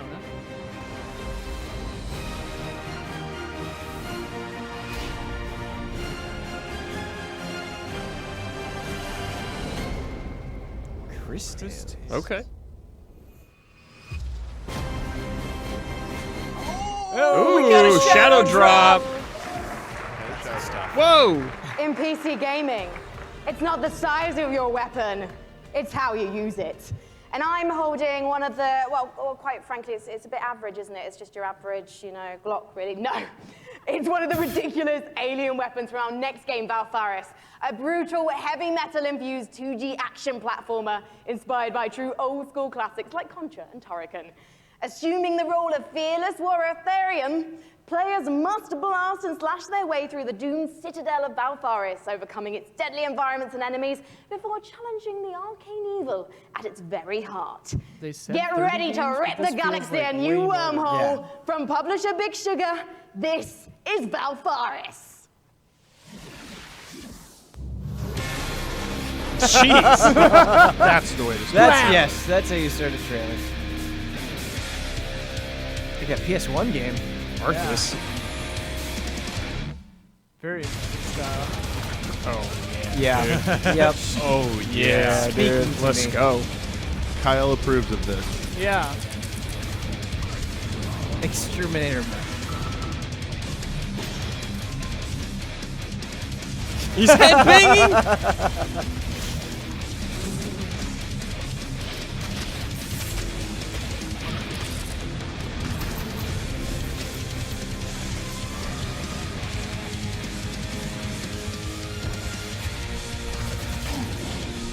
This looks crazy. Yeah. Shoot a guy, jump on his back, shoot another guy. Yeah. Yes. Nice. Yes. Just incredible action in the Valfaris trailer. I'm very Does they say a excited date for our for that? next guest. In No, case you have not been in downtown LA, E3 is covered with Borderlands 3 art. It's amazing, it's beautiful. And joining me is the amazing and beautiful Paul Sage. Yep, smart idea. Yeah, Borderlands 3. Beautiful's the new one. Thanks. Yeah, there you go, Paul. Welcome. Got a gig. I mean, there's been so much hype around Borderlands 3. What's the stuff you're really excited to be sharing this year at E3? Oh man, so you know we've talked about our Vault Hunters. Well, this time we get to talk about Mose, and she is our gunner Vault Hunter. So she has a big mech. So it's one of the things. All about loot. We're talking about the different loot, such as shields, grenades, those things, going to different planets. So a lot of stuff to talk about. Well, I mean, I want to start right off with Mose. Tell us everything you can about her. Okay, yes, I'll tell you everything I can. So Mose, again, like I said, she's a mech pilot. She has this big mech. It's called Iron Bear. She gets into Iron Bear. Yeah. You know, we have multiple action skills, which means that she can equip either a minigun or a railgun or a flamethrower. You know, if you want to barbecue your enemies, something like that. Oh, so, nice. You Mix know, and match.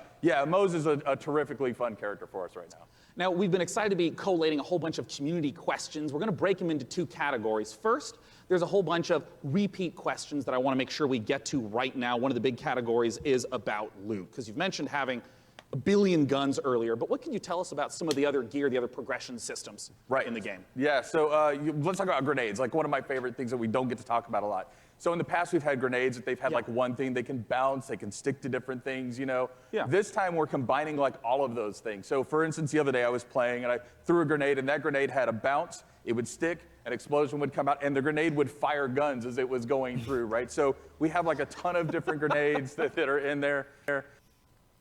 Uh-oh. Oh, no. Uh-oh. Shield where if you duck, that shield will There we go. extend out in front of you, you know, so just tons of different things that we have. You know, with clear our winner. characters. Class mods are unique, and that they give you skills this time as well as enhancing the skills you currently have. I also remember earlier you mentioned about artifacts. What are those? So artifacts are, you know, we've kind of concentrated on like, hey, does the game feel fluid? Can I, you know, slide into things? Can I jump? Can I mantle? Right. So when we were playing with that, we slid into a barrel, right? And the barrel exploded, and we're like, well, that's kind of fun. Yeah. So why don't we do something like that? So our artifacts actually add certain things to movement. So for instance, you can slide faster. You can slide, and every time you slide, there's an explosion. We have something we call. Oh, no. Come on, PC. Come on. Is that us or category them? questions I think it's unrelated them. to category questions unrelated to loot? Well, there's going to be a single player campaign. What's going to be happening after the campaign? What are some of the beyond the single player, maybe end game content that you can talk about?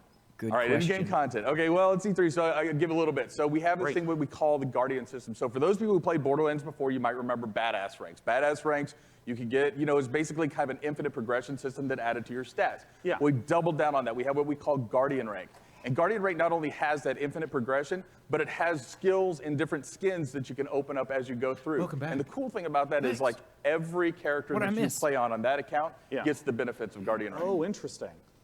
All right, last category we're going to go through, and then we're going to hit some rapid fire questions. How do the boss fights in Borderlands 3 compare to Borderlands 1 and 2? I know those were big aspects. How do you build upon that? Right, so I think of a boss fight, you know, like I'm an old school Nintendo fan, right? So I love huge boss fights that have like three phases and stuff like that. So now those people, you know, smart people in the audience know that we've talked about going to vaults instead of vault, right? And so there are different like huge boss encounters there that are just, you know, multi-phase boss encounters. We have like a lot of different mini bosses throughout the game, so a lot of different boss encounters throughout the game. Well, now I want to ask some really quick questions that should be yes or no, very brief. First from Castore, how will you be handling multiplayer? Multiplayer, we will basically be allowing anybody to jump in at any time. So That was not a yes or no. Awesome. From MHL Animations, can I pet the gun? Great question. I'm not here to judge what you do with your gun, so you know, that's a personal question. All right, great. Sam Wiseman asks, is Maya's new companion a siren? People are asking the right questions. That's what I will say about that. Oh, you tease. Sorry. All right, from Ironic Sanguine says, is Tiny Tina going to be seen fighting alongside the Vault Hunters? Yes. Nice. All right. Nice. As fast as I possibly can. What's the level cap at launch? 50. Will we get to see Flak? Yes. Will we see golden keys and or shift codes for Borderlands 3? Absolutely. Will there be duels? Yeah. Yes. Other kinds of PvP? You threw him, though. You should have just answered right away. You know, to get it. Keep him on his Yes and toes. no. And also maybe. And Perfect. maybe, yeah. And will you be able to transfer weapons between your characters? Absolutely, right from the start. Perfect. And when is the damn game coming out? Friday the 13th, 2019, September 13th. Perfect. Borderlands.com for more information. what did he say? Thanks so much for joining me on stage. John, thank you. September 13th, 2019. Once again, if you have not Yeah, seen yeah, all just the briefly setup, popped up. Borderlands. Press F to respect the shirt. Yeah, Our hashtag next F. game, we're going to be revisiting a guest that we saw earlier in the show. He's upstairs with Frankie. What you got for us? Okay, I see. Oh, hi, we're live. Sorry. Hello, I was just, I was actually testing out my outfit for this weekend. I don't know, what do you think, John? I think you look really sharp, as always. Very sharp. Well, thank you so much. John Gibson, president of Tripwire, thank you for joining us again on the show. Yeah, very excited to be busy here. man, yes. Yes. Now, last year, we revealed Maneater to the world. And can you remind anyone who missed it what the game's all about? Absolutely. Maneater is an open-world action RPG, or Shark PG as we call it. You start as a small baby shark pup, and you have to survive in this harsh world and try to eat your way to the top of the ecosystem. The 3 words that we think sum the game up the best are Just like eat, real life, explore, man. and evolve. And we also have someone we'd like you to meet. Well, let's meet him then. Let's take a look at the new trailer. 3E.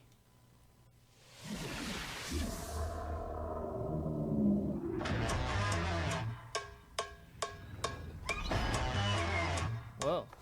Above water.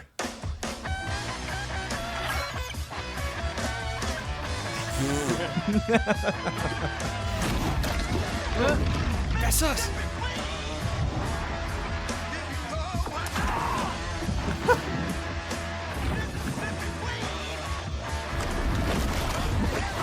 This is a good trailer.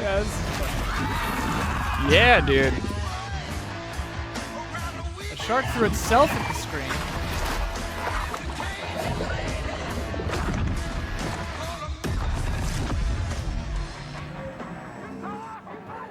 Come any closer with that camera, we two gonna tussle.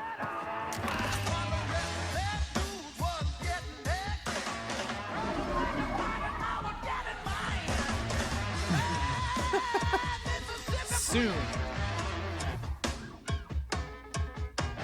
Did he? Yeah. No. Oh, the shark was gonna eat that guy. Yeah, he lived. Who Final was boss. that appallingly dressed fisherman in the trailer? Because quite frankly, not even I would eat him. That was Scaly Pete. And Scaly Pete's the villain in this tale. Pete is a best fisherman in the Get the Gulf, meter all best the way shark up. fisherman, or he'll tell you he's the best shark fisherman. And he disfigures our baby shark at the beginning of the game and does some really nasty things. So Eat the he's not a bastard. very nice guy.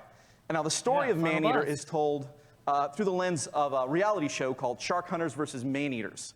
And it follows Pete and its adventures. And you know, it's a really, it's a very exciting way. We did it, way chat. to tell Good a story. job. And based on that trailer, to be honest, John, it looks like your main goal of the shark is to just bite everything. Yeah, there is an awful lot of man-eating going on in this game. That is the name of the game.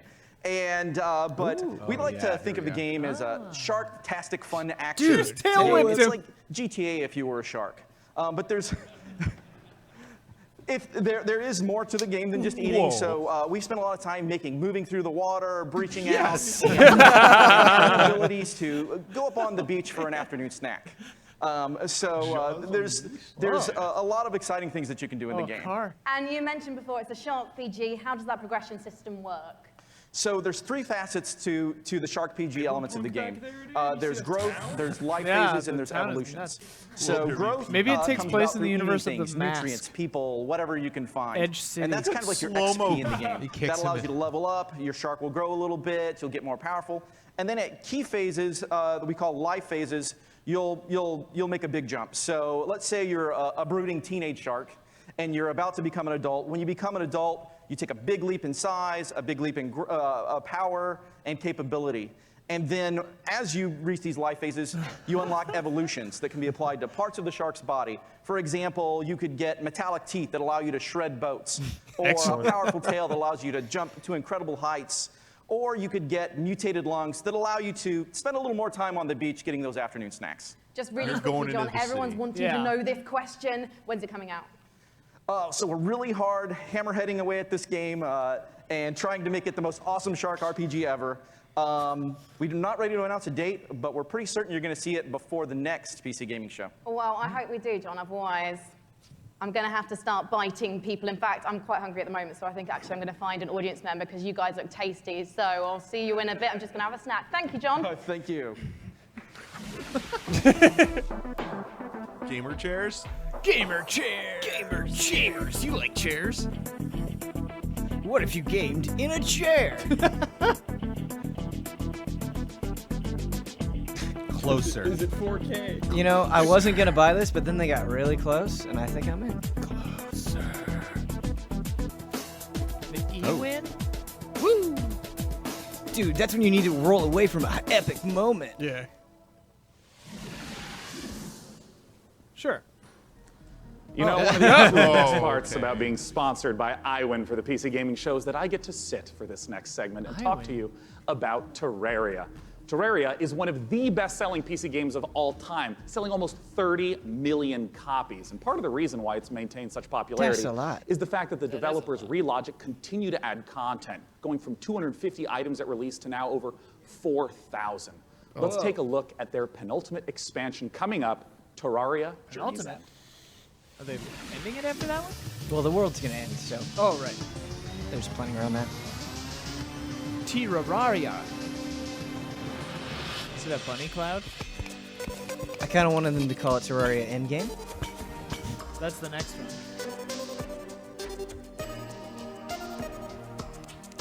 I could definitely see myself getting lost in this. Yeah. I describe myself as a large expert.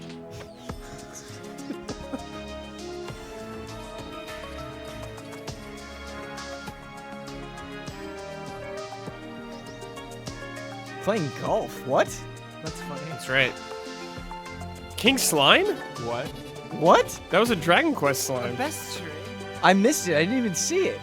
Where's the king slime? It was like the top of its crown. You could see us bouncing. Whoa. YouTube white. Kyle said it's a mercy freeze. Oh, yeah. Mercy freeze? Oh, Kyle. The next title that we're going to be looking at is a game that is the spiritual successor to her story. It's called Telling Lies by Annapurna Interactive, and joining me this is a crazy about it cast. is game director Sam Barlow and actor-producer Logan Marshall Green. Welcome, gentlemen. Thank you. Nice to be here. Yeah. Already on my map.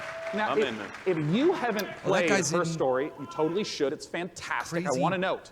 Action movie. It is where a game like where you like watch a chip live takes over his interactive head. video. Oh, and he gets upgrade. super to uncover what happened. Not a with good the movie. murder. What is it that's going on in Telling Lies? What's the premise? So, like her story, Telling Lies is a game in which you watch video footage to piece together a story. He did a good job, though. And this time we have a woman who has stolen an NSA hard drive, which contains secretly recorded, intimate and private conversations between our four characters.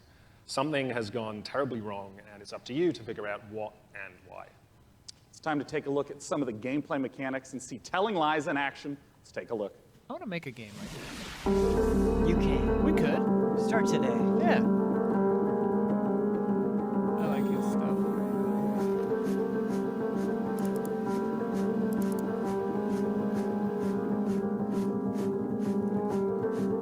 Once upon a time.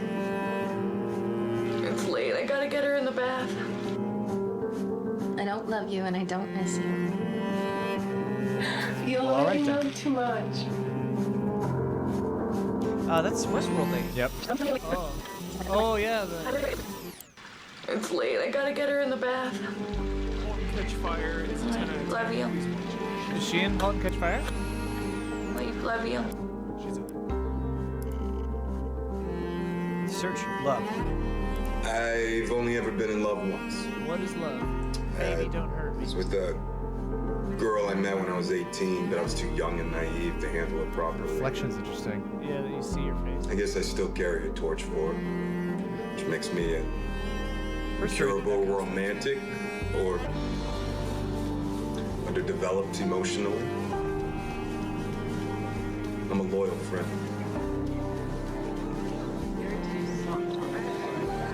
A man died in my house at work today. We haven't done anything. In. Oh, Sam, I got some questions for you about what we've just seen. I mean, talk to me about the mechanics. I mean, I saw, the subtitles up, highlighting, and it was loading more video footage. What's going on? So what we do in Telling Lies is we take all of the exploration you would have in a normal video game. So all that walking around in a 3D world. Yeah. And we apply that directly to the story, to the footage itself. So you're going to be scrubbing around in these clips, paying close attention, and you're going to be picking up on the subtext, listening to names, people, places. And with that information, you're going to use that to find more clips, dig into those, and over time kind of build up this picture of the story. And it's truly like an open world video game. Well, I mean, a lot of times with open world video games, they talk about, the square kilometerage or miles in America. What's the sort of scope that we're talking about? Like, how many hours of footage is there? So we got like over 10 hours of footage here. Wow, really? It's a story that encompasses like 2 years. What I wanted to do with this one was, like I say, really embrace this idea of it being an open world game. You're free to explore and follow your curiosity. Just lose yourself in this story, all the characters. It's this huge, messy, colorful story that we're trying to tell. Well, I'm curious, Logan, as a performer in this kind of game, what is it like to actually try to have all the layers in there for each performance, also not knowing when a player is going to be seeing the specific footage you're performing? Well, it's definitely a non-linear open world game, but our approach and Sam's approach was not unlike a movie or a TV show, and we had to understand it A to B. And so for the most part, that's how we shot it. Obviously, when you're shooting a movie or a TV show, and in this case, a game, you're going to be shooting out of order, but we actually stayed pretty linear in how we approached the story. And we went after it like all the other times we're actors. We just went after intention and what do we want, and we tried to make it as deep. You know, it's got a lot of scope. But we wanted to make it as deep as possible, and Sam is one of the best movie or TV directors I've worked with, so it was very similar.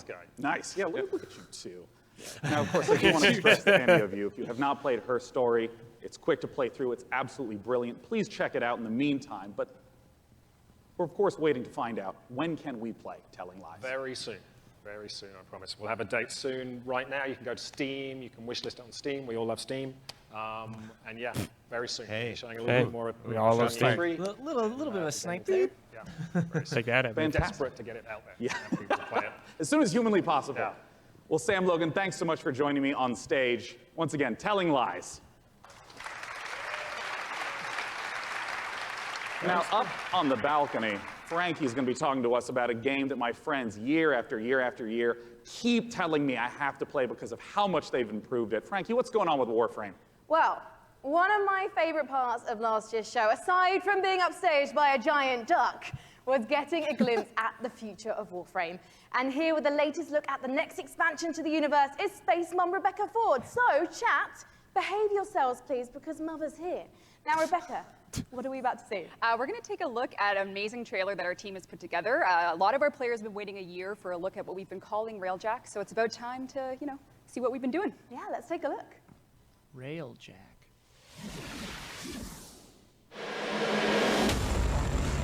Yes. I love them all. Every time.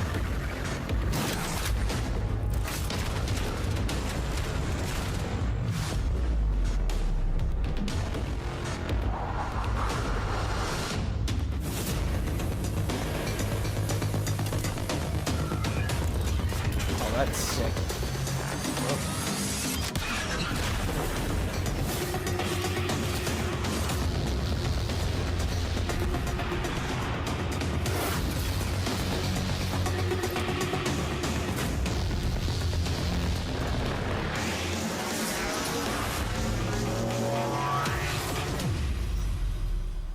Okay.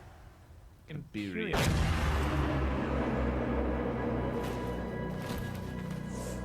Hold. Ten Alive is their convention, right? Protoss. Rebecca, it must be so exciting to know that the fans have finally seen it, and you're clearly going all in on the epic space combat. So tell me about the new stuff that players are going to be able to experience. I wasn't shaking before we started talking, and now I am because it's real, because, you know, Empyrean is what we're calling codename Railjack. It's basically taking the space ninja part of Warframe, sending it back up to space, bringing players that squad gameplay they know, taking the enemies like the Corpus and the Grineer, giving them their own Railjack to essentially explore the solar system with and take down the bad guys. And when are fans going to get to see more? Well, TennoCon is in London, Ontario. It's July 6th, and you can come watch it online on Twitch. We're going to be showing a lot more in our keynote for what Empyrean is going to be. Well, today I'm getting a feel for the suit. So what's the deal with that sweet-looking Necros Prime? How do I get my Tenno arms into it? I cannot say that on live television, but you know, there are ways. But yeah, But you it's just the have internet. to link your Warframe account to your Twitch account. If you watch 30 minutes of our Tenno live show, you can get it. But hopefully you stay for the whole hour because we got lots to show. Well, thank you so much, Rebecca, and good luck with TennoCon on July 6th. Thank you. Okay, now we've seen some amazing stuff today, but nothing quite so gloriously strange as our next game. Developed by Brooklyn-based studio Feral Cat Den, it's an existential-based jazz odyssey set during the Big Bang. Yeah, it's actually blown my mind learning about this one. Buckle up, everyone, because we're about to get bonkers with Genesis Noir.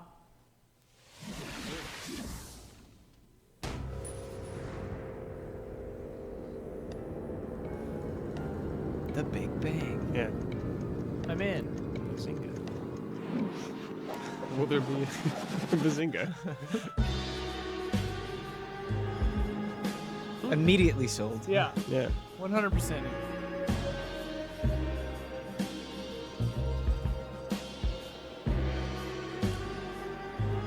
Sultry. I love like 1920s gangster jazz era as metaphor for Big Bang or whatever is happening. No idea how this plays. No. Yeah. That's probably. And that's all right. Yeah. Looks like you shift perspectives a lot. Yeah.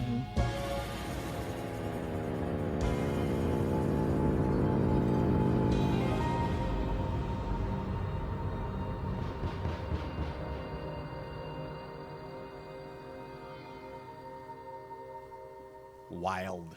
Crazy. Cool.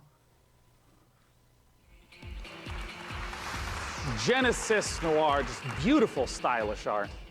The next game we're going to take a look at is the twist on the stealth genre. It's called El Hijo, where you play as a 6-year-old trying to escape a monastery and find your mother using toys and tricks to avoid monks. Let's take a look at this gorgeous spaghetti western-inspired project from Studio Handy Games.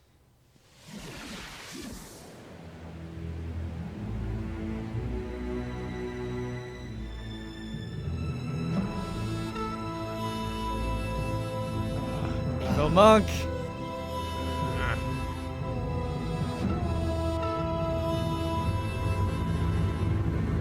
You're going to get a spanking. I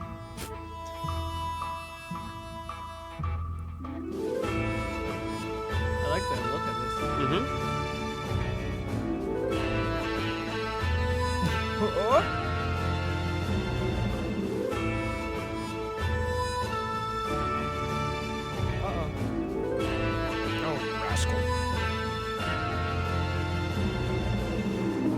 Boy, PC Gaming Show has had style and spades Yeah, with this its games. is great.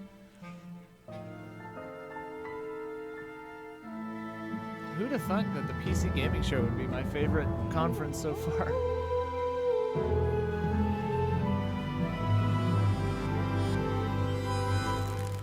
Ah. Ooh, cowboys or police? It just ends with him like violently stabbing. Yeah.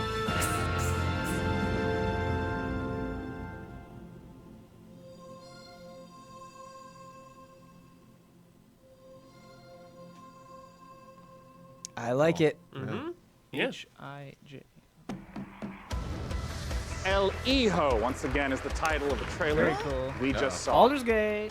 For our final The time guest hath tonight, come. The please final- join me in welcoming from Larian Studios CEO He's it tonight. Sven Haha. Vinke, and from Dungeons good and Dragons at Wizards of the Coast, the creative director of Dungeons and Dragons, Mike Merles, to talk Going out about with a bang. Baldur's Yo. Gate 3. Two titans of industry. Yeah. Now, this was only just recently announced. How did this partnership come about? We went to see Wizards of the Coast at the end of Divinity Original Sin 1. Yeah. That was back in 2014. And I tried to convince them back then that they should give us the Baldur's Gate 3 licenses. But we had a Just long like, chat just about let us do it. what the vision would be for the game. And then He's we kept great. on He bumping demoed into each Divinity other. for me twice And in then PAX. suddenly in So much fun, those 2016, demos, man. I get a phone call from Nathan Stewart, who's the Very big energetic boss, guy. like, Yeah. the head of Dungeons and Dragons. He said, Yeah. "You need to come to Seattle right away. We're going to have dinner in a very shady restaurant." And he had this big stack of paper with him. And on it was Baldur's Gate 3. And in it was pretty much everything that we talked about. And he says, "I'm going to present this to my board. Do you still want to do it?" I said, "Yeah, of course I still want to do it." And then a couple of weeks later, we started negotiating. And here we are. I mean, what does the Baldur's Gate franchise mean to you, Mike? Oh, to me, it's the crown jewel of D&D computer games, right? I mean, for me personally, Baldur's Gate, the original one, was finally I had the chance to actually play a D&D campaign rather than having to run them for all my friends. So it means so much to us. Baldur's Gate, it's such fantastic storytelling, and it's so exciting to see it come to not only a new generation of gamers, but for the gamers who remember the 20 years it's been since the original, the first two in the series. So it's incredibly exciting. And for us, it really is. It's such an important part of the D&D mythos as a whole. And we got a chance to see the trailer. Talk to me about some of the story elements, the world elements. What are things we're going to see in Baldur's Gate 3? Well, we're only talking about what's in the trailer right now, but obviously you're going to go to the city, because we start with the city. You start outside of the city, actually. There's going to be mind flayers. They're very nasty. You are seeing in the trailer the process of ceremorphosis, as we call it. It's accelerated, so that's not normal. Yeah. And you're going to see a lot of iconic creatures, iconic characters, iconic places, and that's as far as we go. I'm curious about some of the gameplay elements, because obviously, there's just been a big resurgence of Dungeons and Dragons, tons of broadcasts on Twitch. I mean, how do you translate some of the insane things that players want to do into, what has to be a structured computer game? So we started with the player handbook, which is basically the basic rule set of Dungeons and Dragons. Which player handbook? Which edition? 5th edition. 5th edition. Right. Yeah. And so we ported as much as we could to the video game. We looked at what works really well. We looked at the things that didn't work that well, because it is a video game, and this was made for tabletop gaming. And so we started modifying those things, and then we had to add things on top of it, because if you play tabletop, you have a game master, and you say, well, I want to do this. Yeah. And then the game I want to master start a fight with a pigeon, and he's like, okay, roll for dexterity. Exactly, that's it. So we had to add systems to make that possible within the game. But we've gone very, very far. Yeah, I mean, can you give an example of like a crazy moment that a player might do that you could actually play out in the game? Well, I could, let's say that we get into a fight because you ask a nasty question, I don't want to answer it. And I take the chair over there, put it on fire, smash it on your head. Well, just as an example. It's just an example, it's fine, we're just talking, These are things that we have to put systems into the game for to do it, which are not necessarily going to be described inside of the book. Interesting. And I mean, like, Mike, in terms of your role, speaking to Larian Deep question Studios, there. you have tons of data of all the sorts of things that players Let's do. see if What's they the get sort of this one information right. that you provide in assistance? Well, really what it comes down to is providing the story support. We think of Dungeons & Dragons, the universe of D&D. It's like a toy box for dungeon masters and players to go into and build their own stories. So working with Larry and working with Sven, a lot of it was just opening up that toy box and sharing it. And giving that kind of guidance, like I remember one of our first meetings, we just laid out a map of Baldur's Gate and the Sword Coast and asking a lot of questions, like what kind of story do we want to tell? Where do we want to go? What are the cool locations we've always wanted to put into a game like this? And then in terms of the system support, what does it mean in terms of the story for each character, for each character race, each character class, so that if you have your favorite class and it's in the game, you really feel like you're taking on that role that you love so much from the tabletop. It's really coming to life in an authentic way in Baldur's Gate 3. And we're going to talk in a moment about Baldur's Gate 3 release dates and whatnot, but we have a second game that we want to talk about on a new technology known as pencil and paper. I understand that there is a tabletop prequel coming for Baldur's Gate. Exactly. So in Baldur's that Gate, is we think so there's one cool. side, all the different games coming together to tell one grand story of this city. So on September 17th, we're releasing our next tabletop campaign, Baldur's Gate: Descent into Avernus. And it is the next chapter in the Baldur's Gate saga. Right. And it's a prequel to Baldur's September Gate 3. what? So if you haven't played a Baldur's Gate I think it game was since 17th, Baldur's Gate 1 or 2, this is your chance to check out on the history. It's been about 100 years since the events of Baldur's Gate 2. Yeah. So this will give you a chance to check in on the city, to see what's going on, its current state, who the movers and shakers are. We also feature a complete levels 1 to 13 campaign that takes you from the mean streets of Baldur's Gate to the depths of hell itself. And sort of pose to the players a question: do you want to redeem Baldur's Gate or send it to damnation? So we're putting that right in players' hands to make that choice. Well, I have to ask that's a question on a lot of people's minds. What can you talk to us about expected release time frames? So people have been waiting for it for a long time. Yeah. They're going to have to wait a little bit more when it's ready.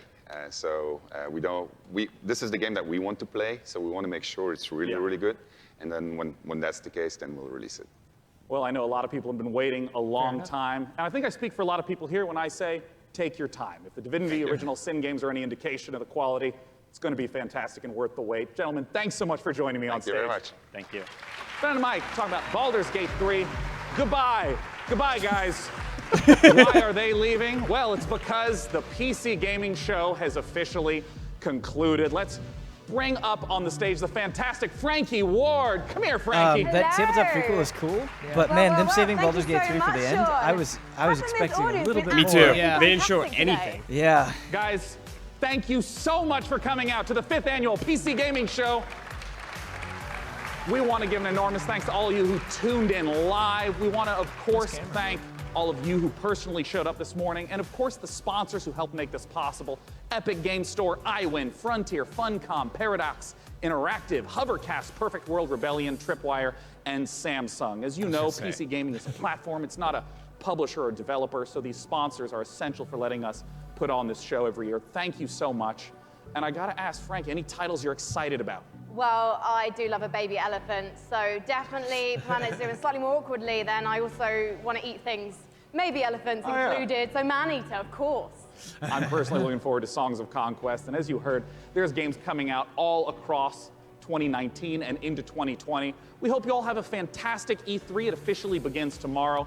Big shout out to all the other press conferences. Hello again, Drop Frames. Good to see you 2 years in a row. We hope you all have a fantastic time at E3 and go play some games and make some friends. See you next year. Bye, bye, bye. Hey, okay. So we will do a brief post-show before Huber comes in here and takes us into the pre-show for Ubisoft. All right. We're not gonna rush through this, but we're gonna, Yes try or to no answers. Go, yes or no answers. Will there be multiplayer?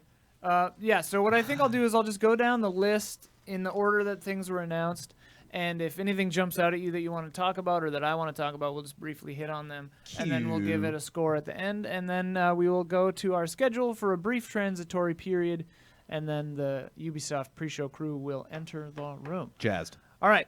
Evil Genius 2, World Domination.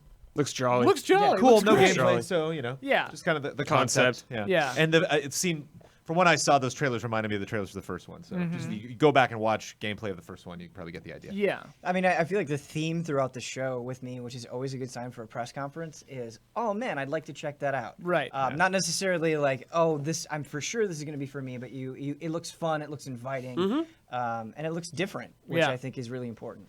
Then after that was, of course, Paradox came out and talked about Vampire the Masquerade Bloodlines 2. Yes. Yeah.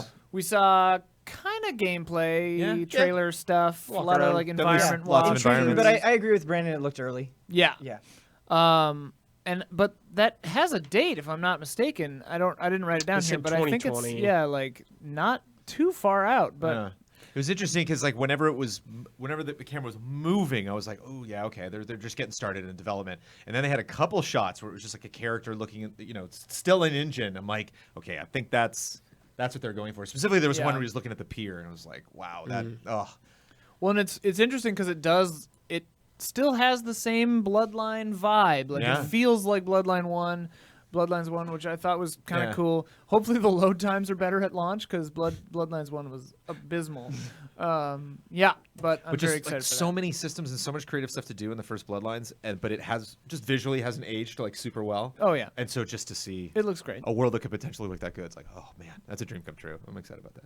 Absolutely. Starmancer, which was billed as like Dragon Fortress in space, or Dwarf Fortress in space. With all the crazy floors. And Yeah, stuff. which looks really cool. And then having it all be destroyed. Yeah. Yep. Hopefully there's an easy mode. my base. Yeah, we didn't see defense at all. We didn't see like it yeah. was just a bunch of scientists. Like, No. So that looks really good. Then the game that half the audience plays drunk, Chivalry 2. Yeah, dude.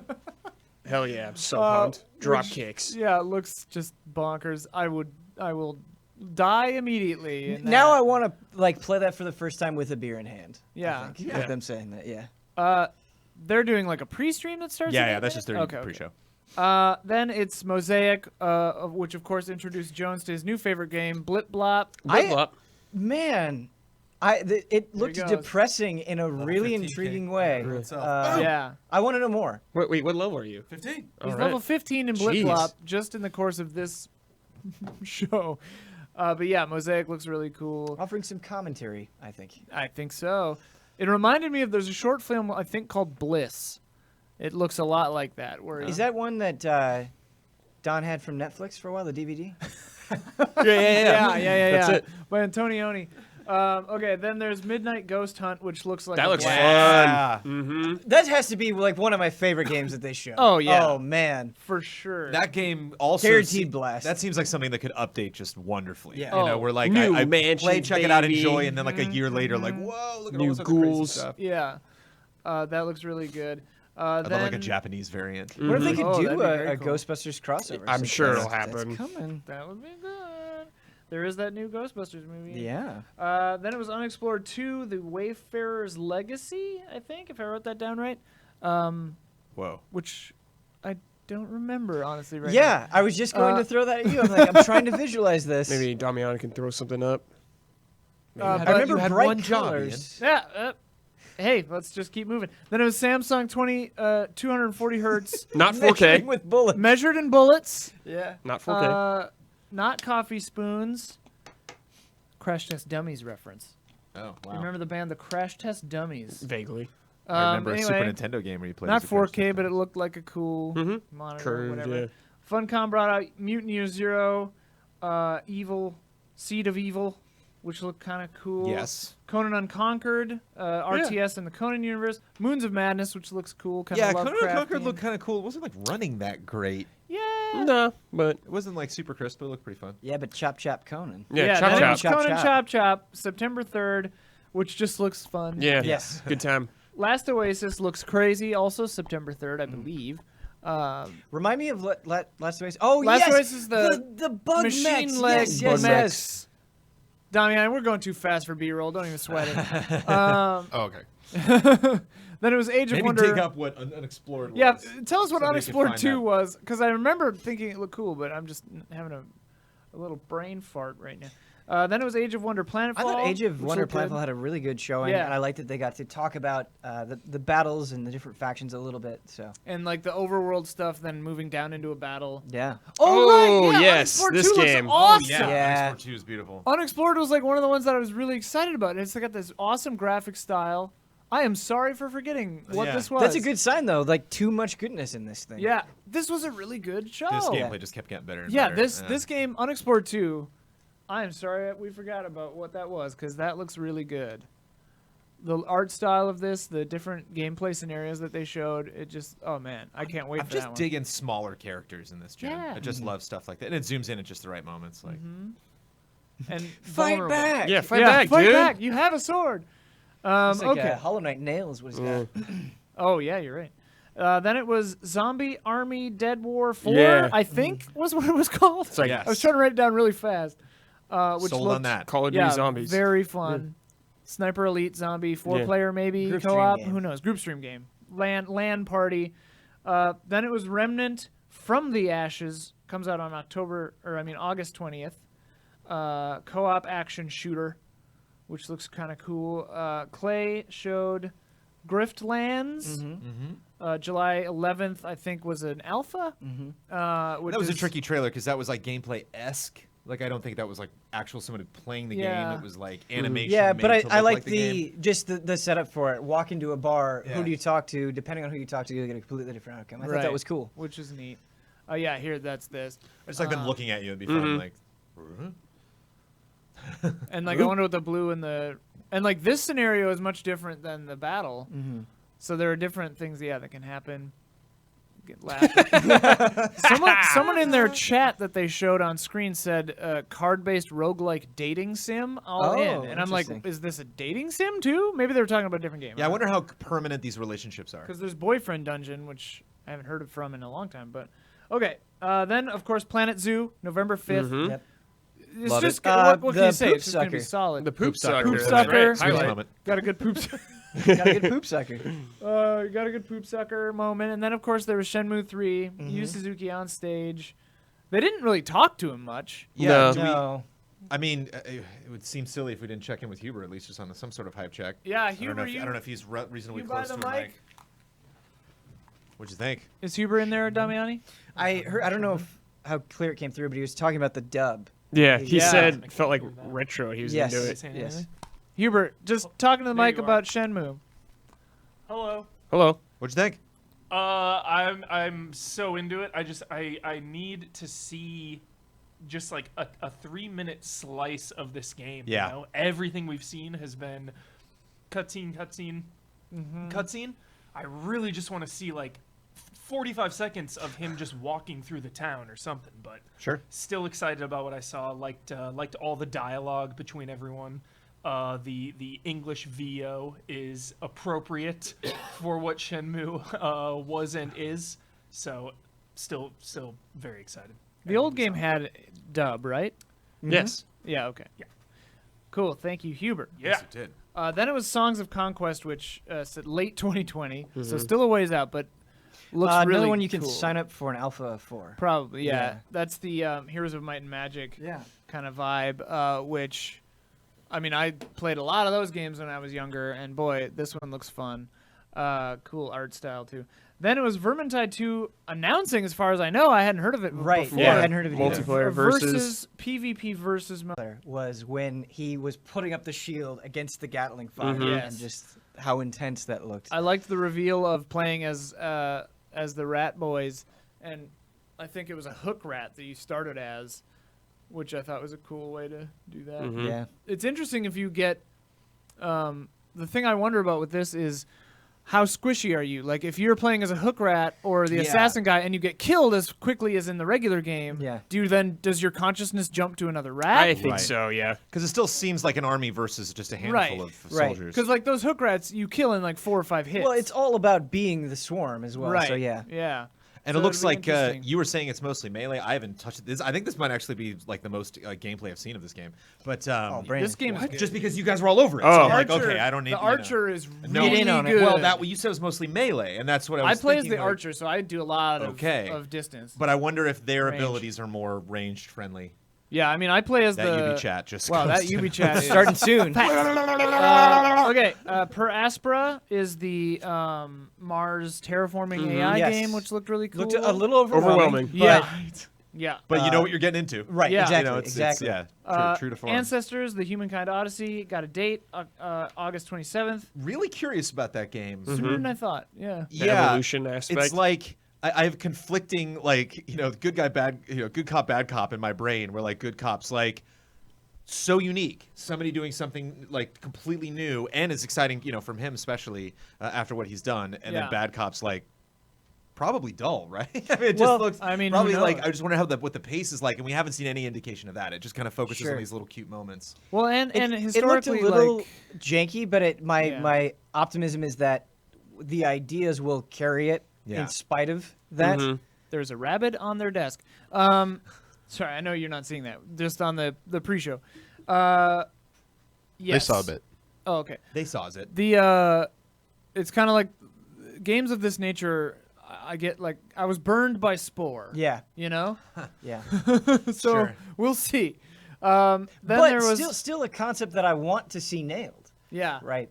And I wonder, compared, like Spore seemed to me to just like the win was seeing your creations where you don't know what's going to happen. Whereas like this is us, so that you can Google this and you can see Right. what these forums look like. I wonder if there's going to be more of a actually like not like an ending in the traditional sense, but like a victory. Where Well, like that's you really look at what you've done and like.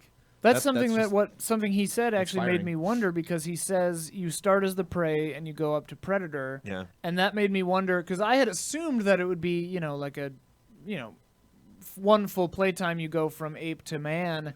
But what if it is more of a single sitting kind of like, different kind of roguelike almost, where it's like you see how far you can get in the evolutionary tree. Right. And if you fail, you just lose and have to start over. I wonder. We'll find out soon. Then there was an epic ad with some light shots fired by, and one more thing, Dota Auto Chess is coming to Epic Games Store as its own game. That was weird. I mean, like, I have not yet played Dota Auto Chess, but for those of you who don't know, it's a mod of Dota where characters, I believe, from Dota are playing chess, and you're like managing them, and I guess because it's called auto chess, they're playing themselves. I don't know. Yeah. But I thought that sounds like a cool thing, and I mean, MOBAs started as a Warcraft 3 mod, yeah. so auto chess, will it Well, be the new Warcraft 3 MOBA? custom game, yeah. Who knows? Who knows? But it comes to mobile and PC, which I thought was cool. That's Yeah. a smart move. It's just always weird when it's like, hey, this is what this is, but they can't acknowledge that. Right. Where it's like, hey, we're presenting auto chess. Yeah, Right. it's just Nobody accidentally say Dota. right. Then it was Cris Tales, and they shadow dropped a Yes. demo. Mm-hmm. That Yes, game looks right cool. on Steam. Yeah, On Steam. really want to check that out. Damiani has the footage. A love letter ready. to classic RPGs. Damiani. Yeah. Yeah. Damiani has had this loaded. But this game looks fantastic, and it has the past, present, future kind of mechanic. Simultaneously. Simultaneous. Yeah, So I that's wonder, what- it's like a 4D. And it looked like in you can- combat, you could alter the state of the enemy by shifting to one of those different Turn 'em eras. all. Yeah. Like in Looper when they're cutting that guy's fingers off. Just, I mean, come on, looks wonderful. Yeah. Also, like, how, like, heavy will this be, you know? Because, like, sort of depressing to look into your own future. Yeah. Right? Mhm.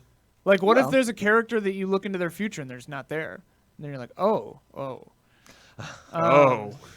Like, yeah, the decrepitude of the... Well, and, like, I wonder if you can scale, like, is it, like, 2 minutes in the future? 40 years in the future? Can you change that? Anyway, it looks reminds me really of cool. Child of Light a little bit. Yeah. Just specifically the turn-based stuff. Yeah, for sure. Anyway, that looks really good. Then it was Valfaris, which... Is this the Contra one? Yes. was that Yeah, crazy dude. ass- Sells itself. Yeah, like, Oh my as god. soon as crashing that in, ship just and then crashed in, this, the style. yeah. Someone said you said PS1 era. dustpan, Yes. all Oh bad. yeah, and it just I'm like it's got that nasty like reloaded. It's just kinda, like the Lich style King to running it. Yeah, around. it is proud to be nasty, and I'm all for it. Yeah. Yeah. And I loved it. Doesn't happen till later on in this, but he jumps in a mech and just like stomps a dude and Yeah. gush of blood. It's good stuff. Yeah. Chat wants And to know this there's was a good. demo for this available Finding on all the Steam different right items. now. Sorry, what Oh, was there that, Demi? is? There's a demo Yes, demo available on on Steam Steam right now. For this. I got For two Valfaris? demos to download. Yeah, baby. That's great. Did they say that in the presentation? Because that was a missed opportunity. Okay. Then it was Borderlands 2 Q&A. Borderlands 3. Whatever. Nah. Can't wait. Anything to say on Borderlands 3, or they kind of? They said it was an Yeah, interview. they said everything. It was a Q&A. Maneater, quote unquote, soon.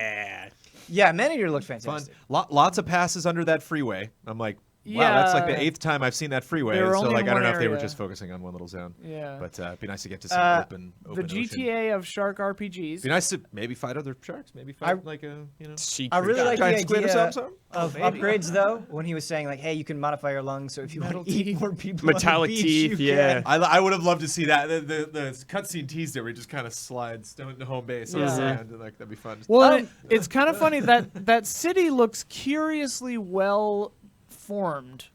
I mean, maybe it is just a nice looking backdrop, but like, We're getting legs. yeah, can you get like mechanical legs and just go through the city eating cars? In-game. I wouldn't put it past it. In-game. Another Yeah. thing that I like, though, I think this type of game, it would have just been easy to focus on the systems and like how your shark evolves. But I like that there's a story going on here. I like that there's a villain that we have a history with. Yeah. I like that framing a lot. Yeah, brutal. And you're just like terrorizing him the whole game. Anyway, Maneater looks really funny. Too many submerged man-made objects. I'm not sure I'll be able to play that one. Then there was a chair ad for I Win, even though it's the letter E, so I Yeah. was surprised there. Nothing to say about that. Yep. And then it was Terraria Journey's End, which they called the penultimate expansion, meaning there's one more after this. Golf. Golf, yeah. Terraria. Pretty good stuff. Telling Lies looked really interesting from the Her Story people. NSA who- tapes. Yeah, Yeah. I really like Sam Barlow stuff, so who's to say? Yeah, I just want to say this as delicately as I can because I know a lot of people are really like passionate about Her Story. I was like so excited and I downloaded it on my phone and like I just thought the acting wasn't great. Like her performance, there's after a while I was like, it's really hard to. I feel like if I'm really want to get invested in this, I need to get invested in what's going on with her. And I was just like, kind of wasn't caught up with that. But Brutal, Jones. Brutal. yeah, it was just I feel bad because it's like just so many things: writing, directing, acting. Like it's really hard to say like specifically all of the elements that have a performance come together. So with this, I'm excited about lots of different performances, lots of different locations. That's the other thing too. She's in like a room, just like kind of a dull room the whole time. So it's like a little bit of a tiring game. It seems like they're going kind of expanding it. They kept calling it an open world game, which is really interesting. Getting into And their these- their living spaces and moving around and like he's clearly especially moving, time jumps and stuff like that. Like the concept is so cool and it's neat to see a developer like this get a little bit more money, then a little bit more money. You know, like get a just more cast members in. He was labeled as producer too, so like, no matter how long he's kind of reminds me of Sam Witwer with Days Gone. Like he's been involved in that game for a really long time. So well, and these actors are known quantities too. Sure. So I think that that's good. A great bit at the end too, just all of these different faces, and so yeah, the variety is what I'm looking forward to. Oh, He's yeah, like he's like other- eating in one other scene, characters. like yeah. Cool. So it's Very more than interesting, just the very 4 actors. Okay. Warframe Empyrean looks really cool. Space travel. I got to play Warframe one of these days. Looks pretty cool. Then it was Genesis Noir, which is the Big Bang. Yeah, that was crazy. Yeah. Kind of awesome looking. Like, just look at this. A lot of cool things, but another highlight, I think, just so captivating. Just style, oozing style, making choices. It's so very clearly like doing what it's going to do. Yeah. You know, like I don't see this. There's no misdirection here. There's no. I mean, it's very curious, of course. Yeah. But this doesn't seem like it stumbled. It looks You like know, it there's- doesn't seem like the vision was like compromised in any way. It looks like 3D gameplay sometimes, 2D side-scrolling gameplay sometimes. Yeah, you can the note was moving there. Yeah, it's like, what's happening? Yeah. Yeah. Very This one looks intrigued. full of surprises. Very intrigued by that. And then it was El Hijo. The stealth game. The child escaping from a monastery stealth espionage action game. The evil monks. Yeah, very good showing. Cool trailer. Then huge, massive, 25 straight minutes of gameplay. Baldur's Gate 3. Dude, it looks so good. Man. It just looks incredible. They went out on a bang. What's disappointing for me is that story that he was telling about getting Baldur's like that. Yeah. That's already out there too. Like that wasn't a new story. Oh, really? Yeah. So, yeah, I don't think I would have been as bothered, but they were really hyping it up. Yeah, Like, they before saved it for breaks, the they end. kept saying like, "Hey, we got Baldur's Gate 3 coming," and nothing really. Nothing. We're Tabletop. joking. It wasn't. Tabletop. Yeah, there wasn't really any. Tabletop. The tabletop prequel is It's cool. cool. Very cool. Yeah. 13 level campaign, which is a lot. But it's just hard. A game that I'm Just personally art from that would be nice. Yeah, exactly. The Just cover. anything. Yeah. It's a game that I'm very much looking forward to. It's a game a lot of people are really looking forward to. And But on the flip side of that coin, though, like, despite the fact that it was the trailer we've already seen and that we've already seen those guys talking, just the fact that it's happening, Yeah, it's and great. that Absolutely. it's Larian Studios doing it, it's a win for very anime. cool. Yeah, Yeah. Not mad about it in the slightest. No. Happy Hey, it only- exists. the disappointment comes from the happiness. In a weird Right, way. right. Okay, so now before we give a score, it's time for the sweetest moment, brought to you by Sweet Justice Audio. Hard for this. I one. am. Yeah, it's flabbergasted, man. I don't know. I think we might have to go individual for this. Oh, sure, I okay. don't know if we can all agree on something. Well, whoever has one first can pipe up. I just it's not fair because it's not an actual content shown in that video, but the Shenmue video freezing was just so good. That was very funny. That was really, really fantastic. Bliplop currently. I mean, Bliplop. It's just What was the Contra game again? Oh, I always forget what it's called. Valfaris. Yeah, that's my sweetest moment. Valfaris, That game yeah. was sick. Very cool. Maybe not the sweetest moment, but a computer monitor being measured in bullets. Yeah, It was really good. That was It's really very good. funny. Yeah. It's funny because we forgot what it was, but Unexplored 2 does look phenomenal.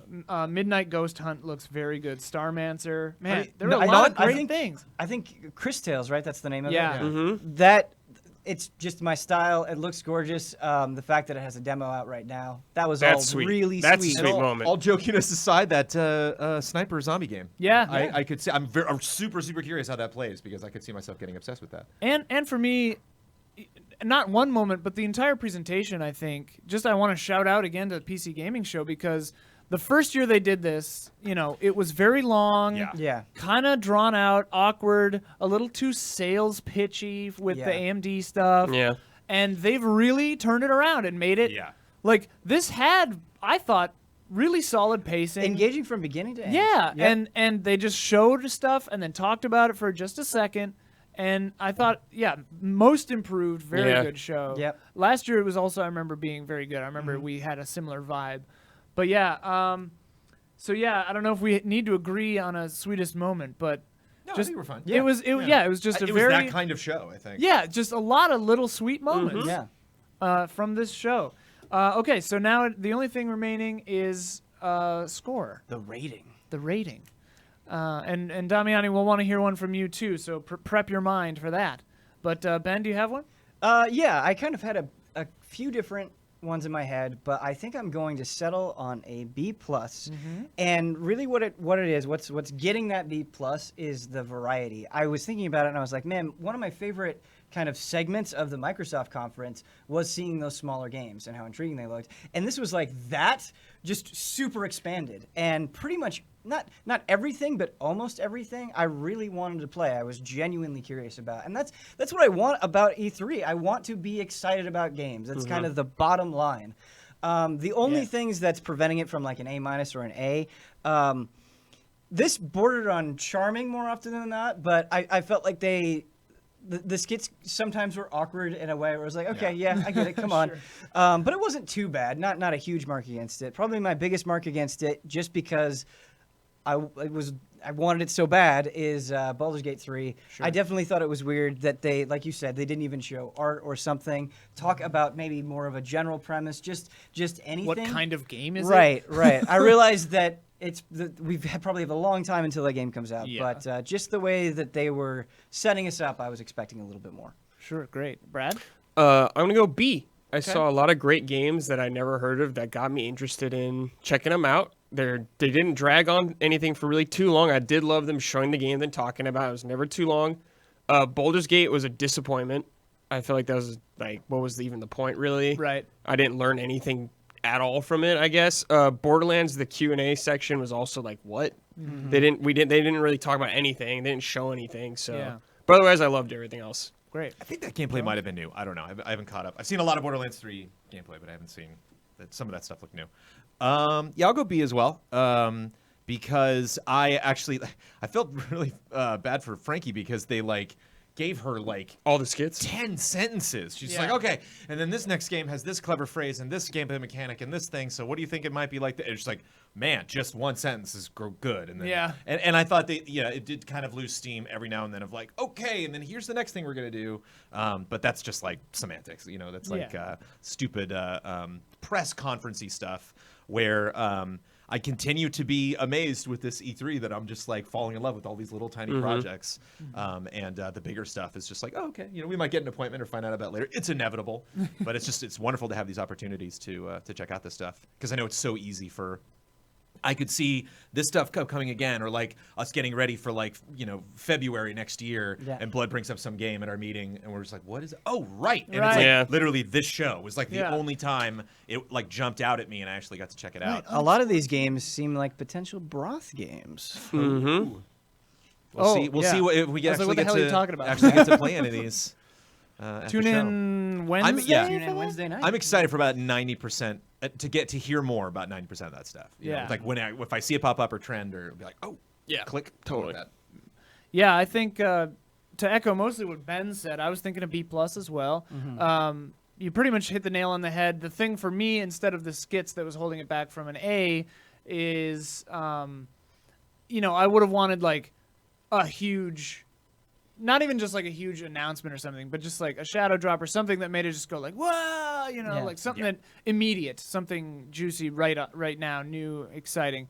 You can take Christelle's demo. Yeah, just a little, yeah. We I just are always hungry want more. for shadow drops. Hungry for shadow drops. But no, I think release Bloodlines 2 right now. I got shadow drop Yeah, my that hands was right now. that was great. Damiani, do you have a grade for it?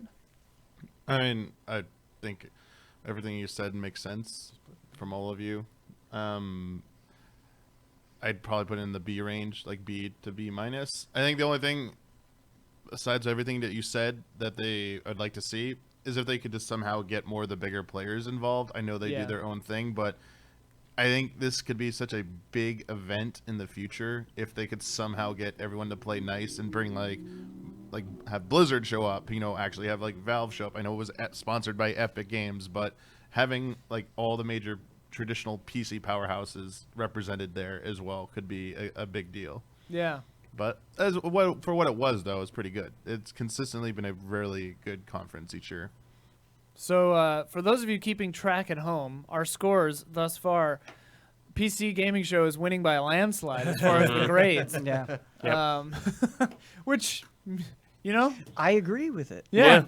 So far, that's very accurate. Ubisoft coming up. All right, so yeah, we will we'll throw up the schedule here for just a little bit, maybe pipe in a little music, and Why don't you join hit him with that Patreon? Oh yeah, check us out on patreon.com/easyallies. That's what keeps us all going.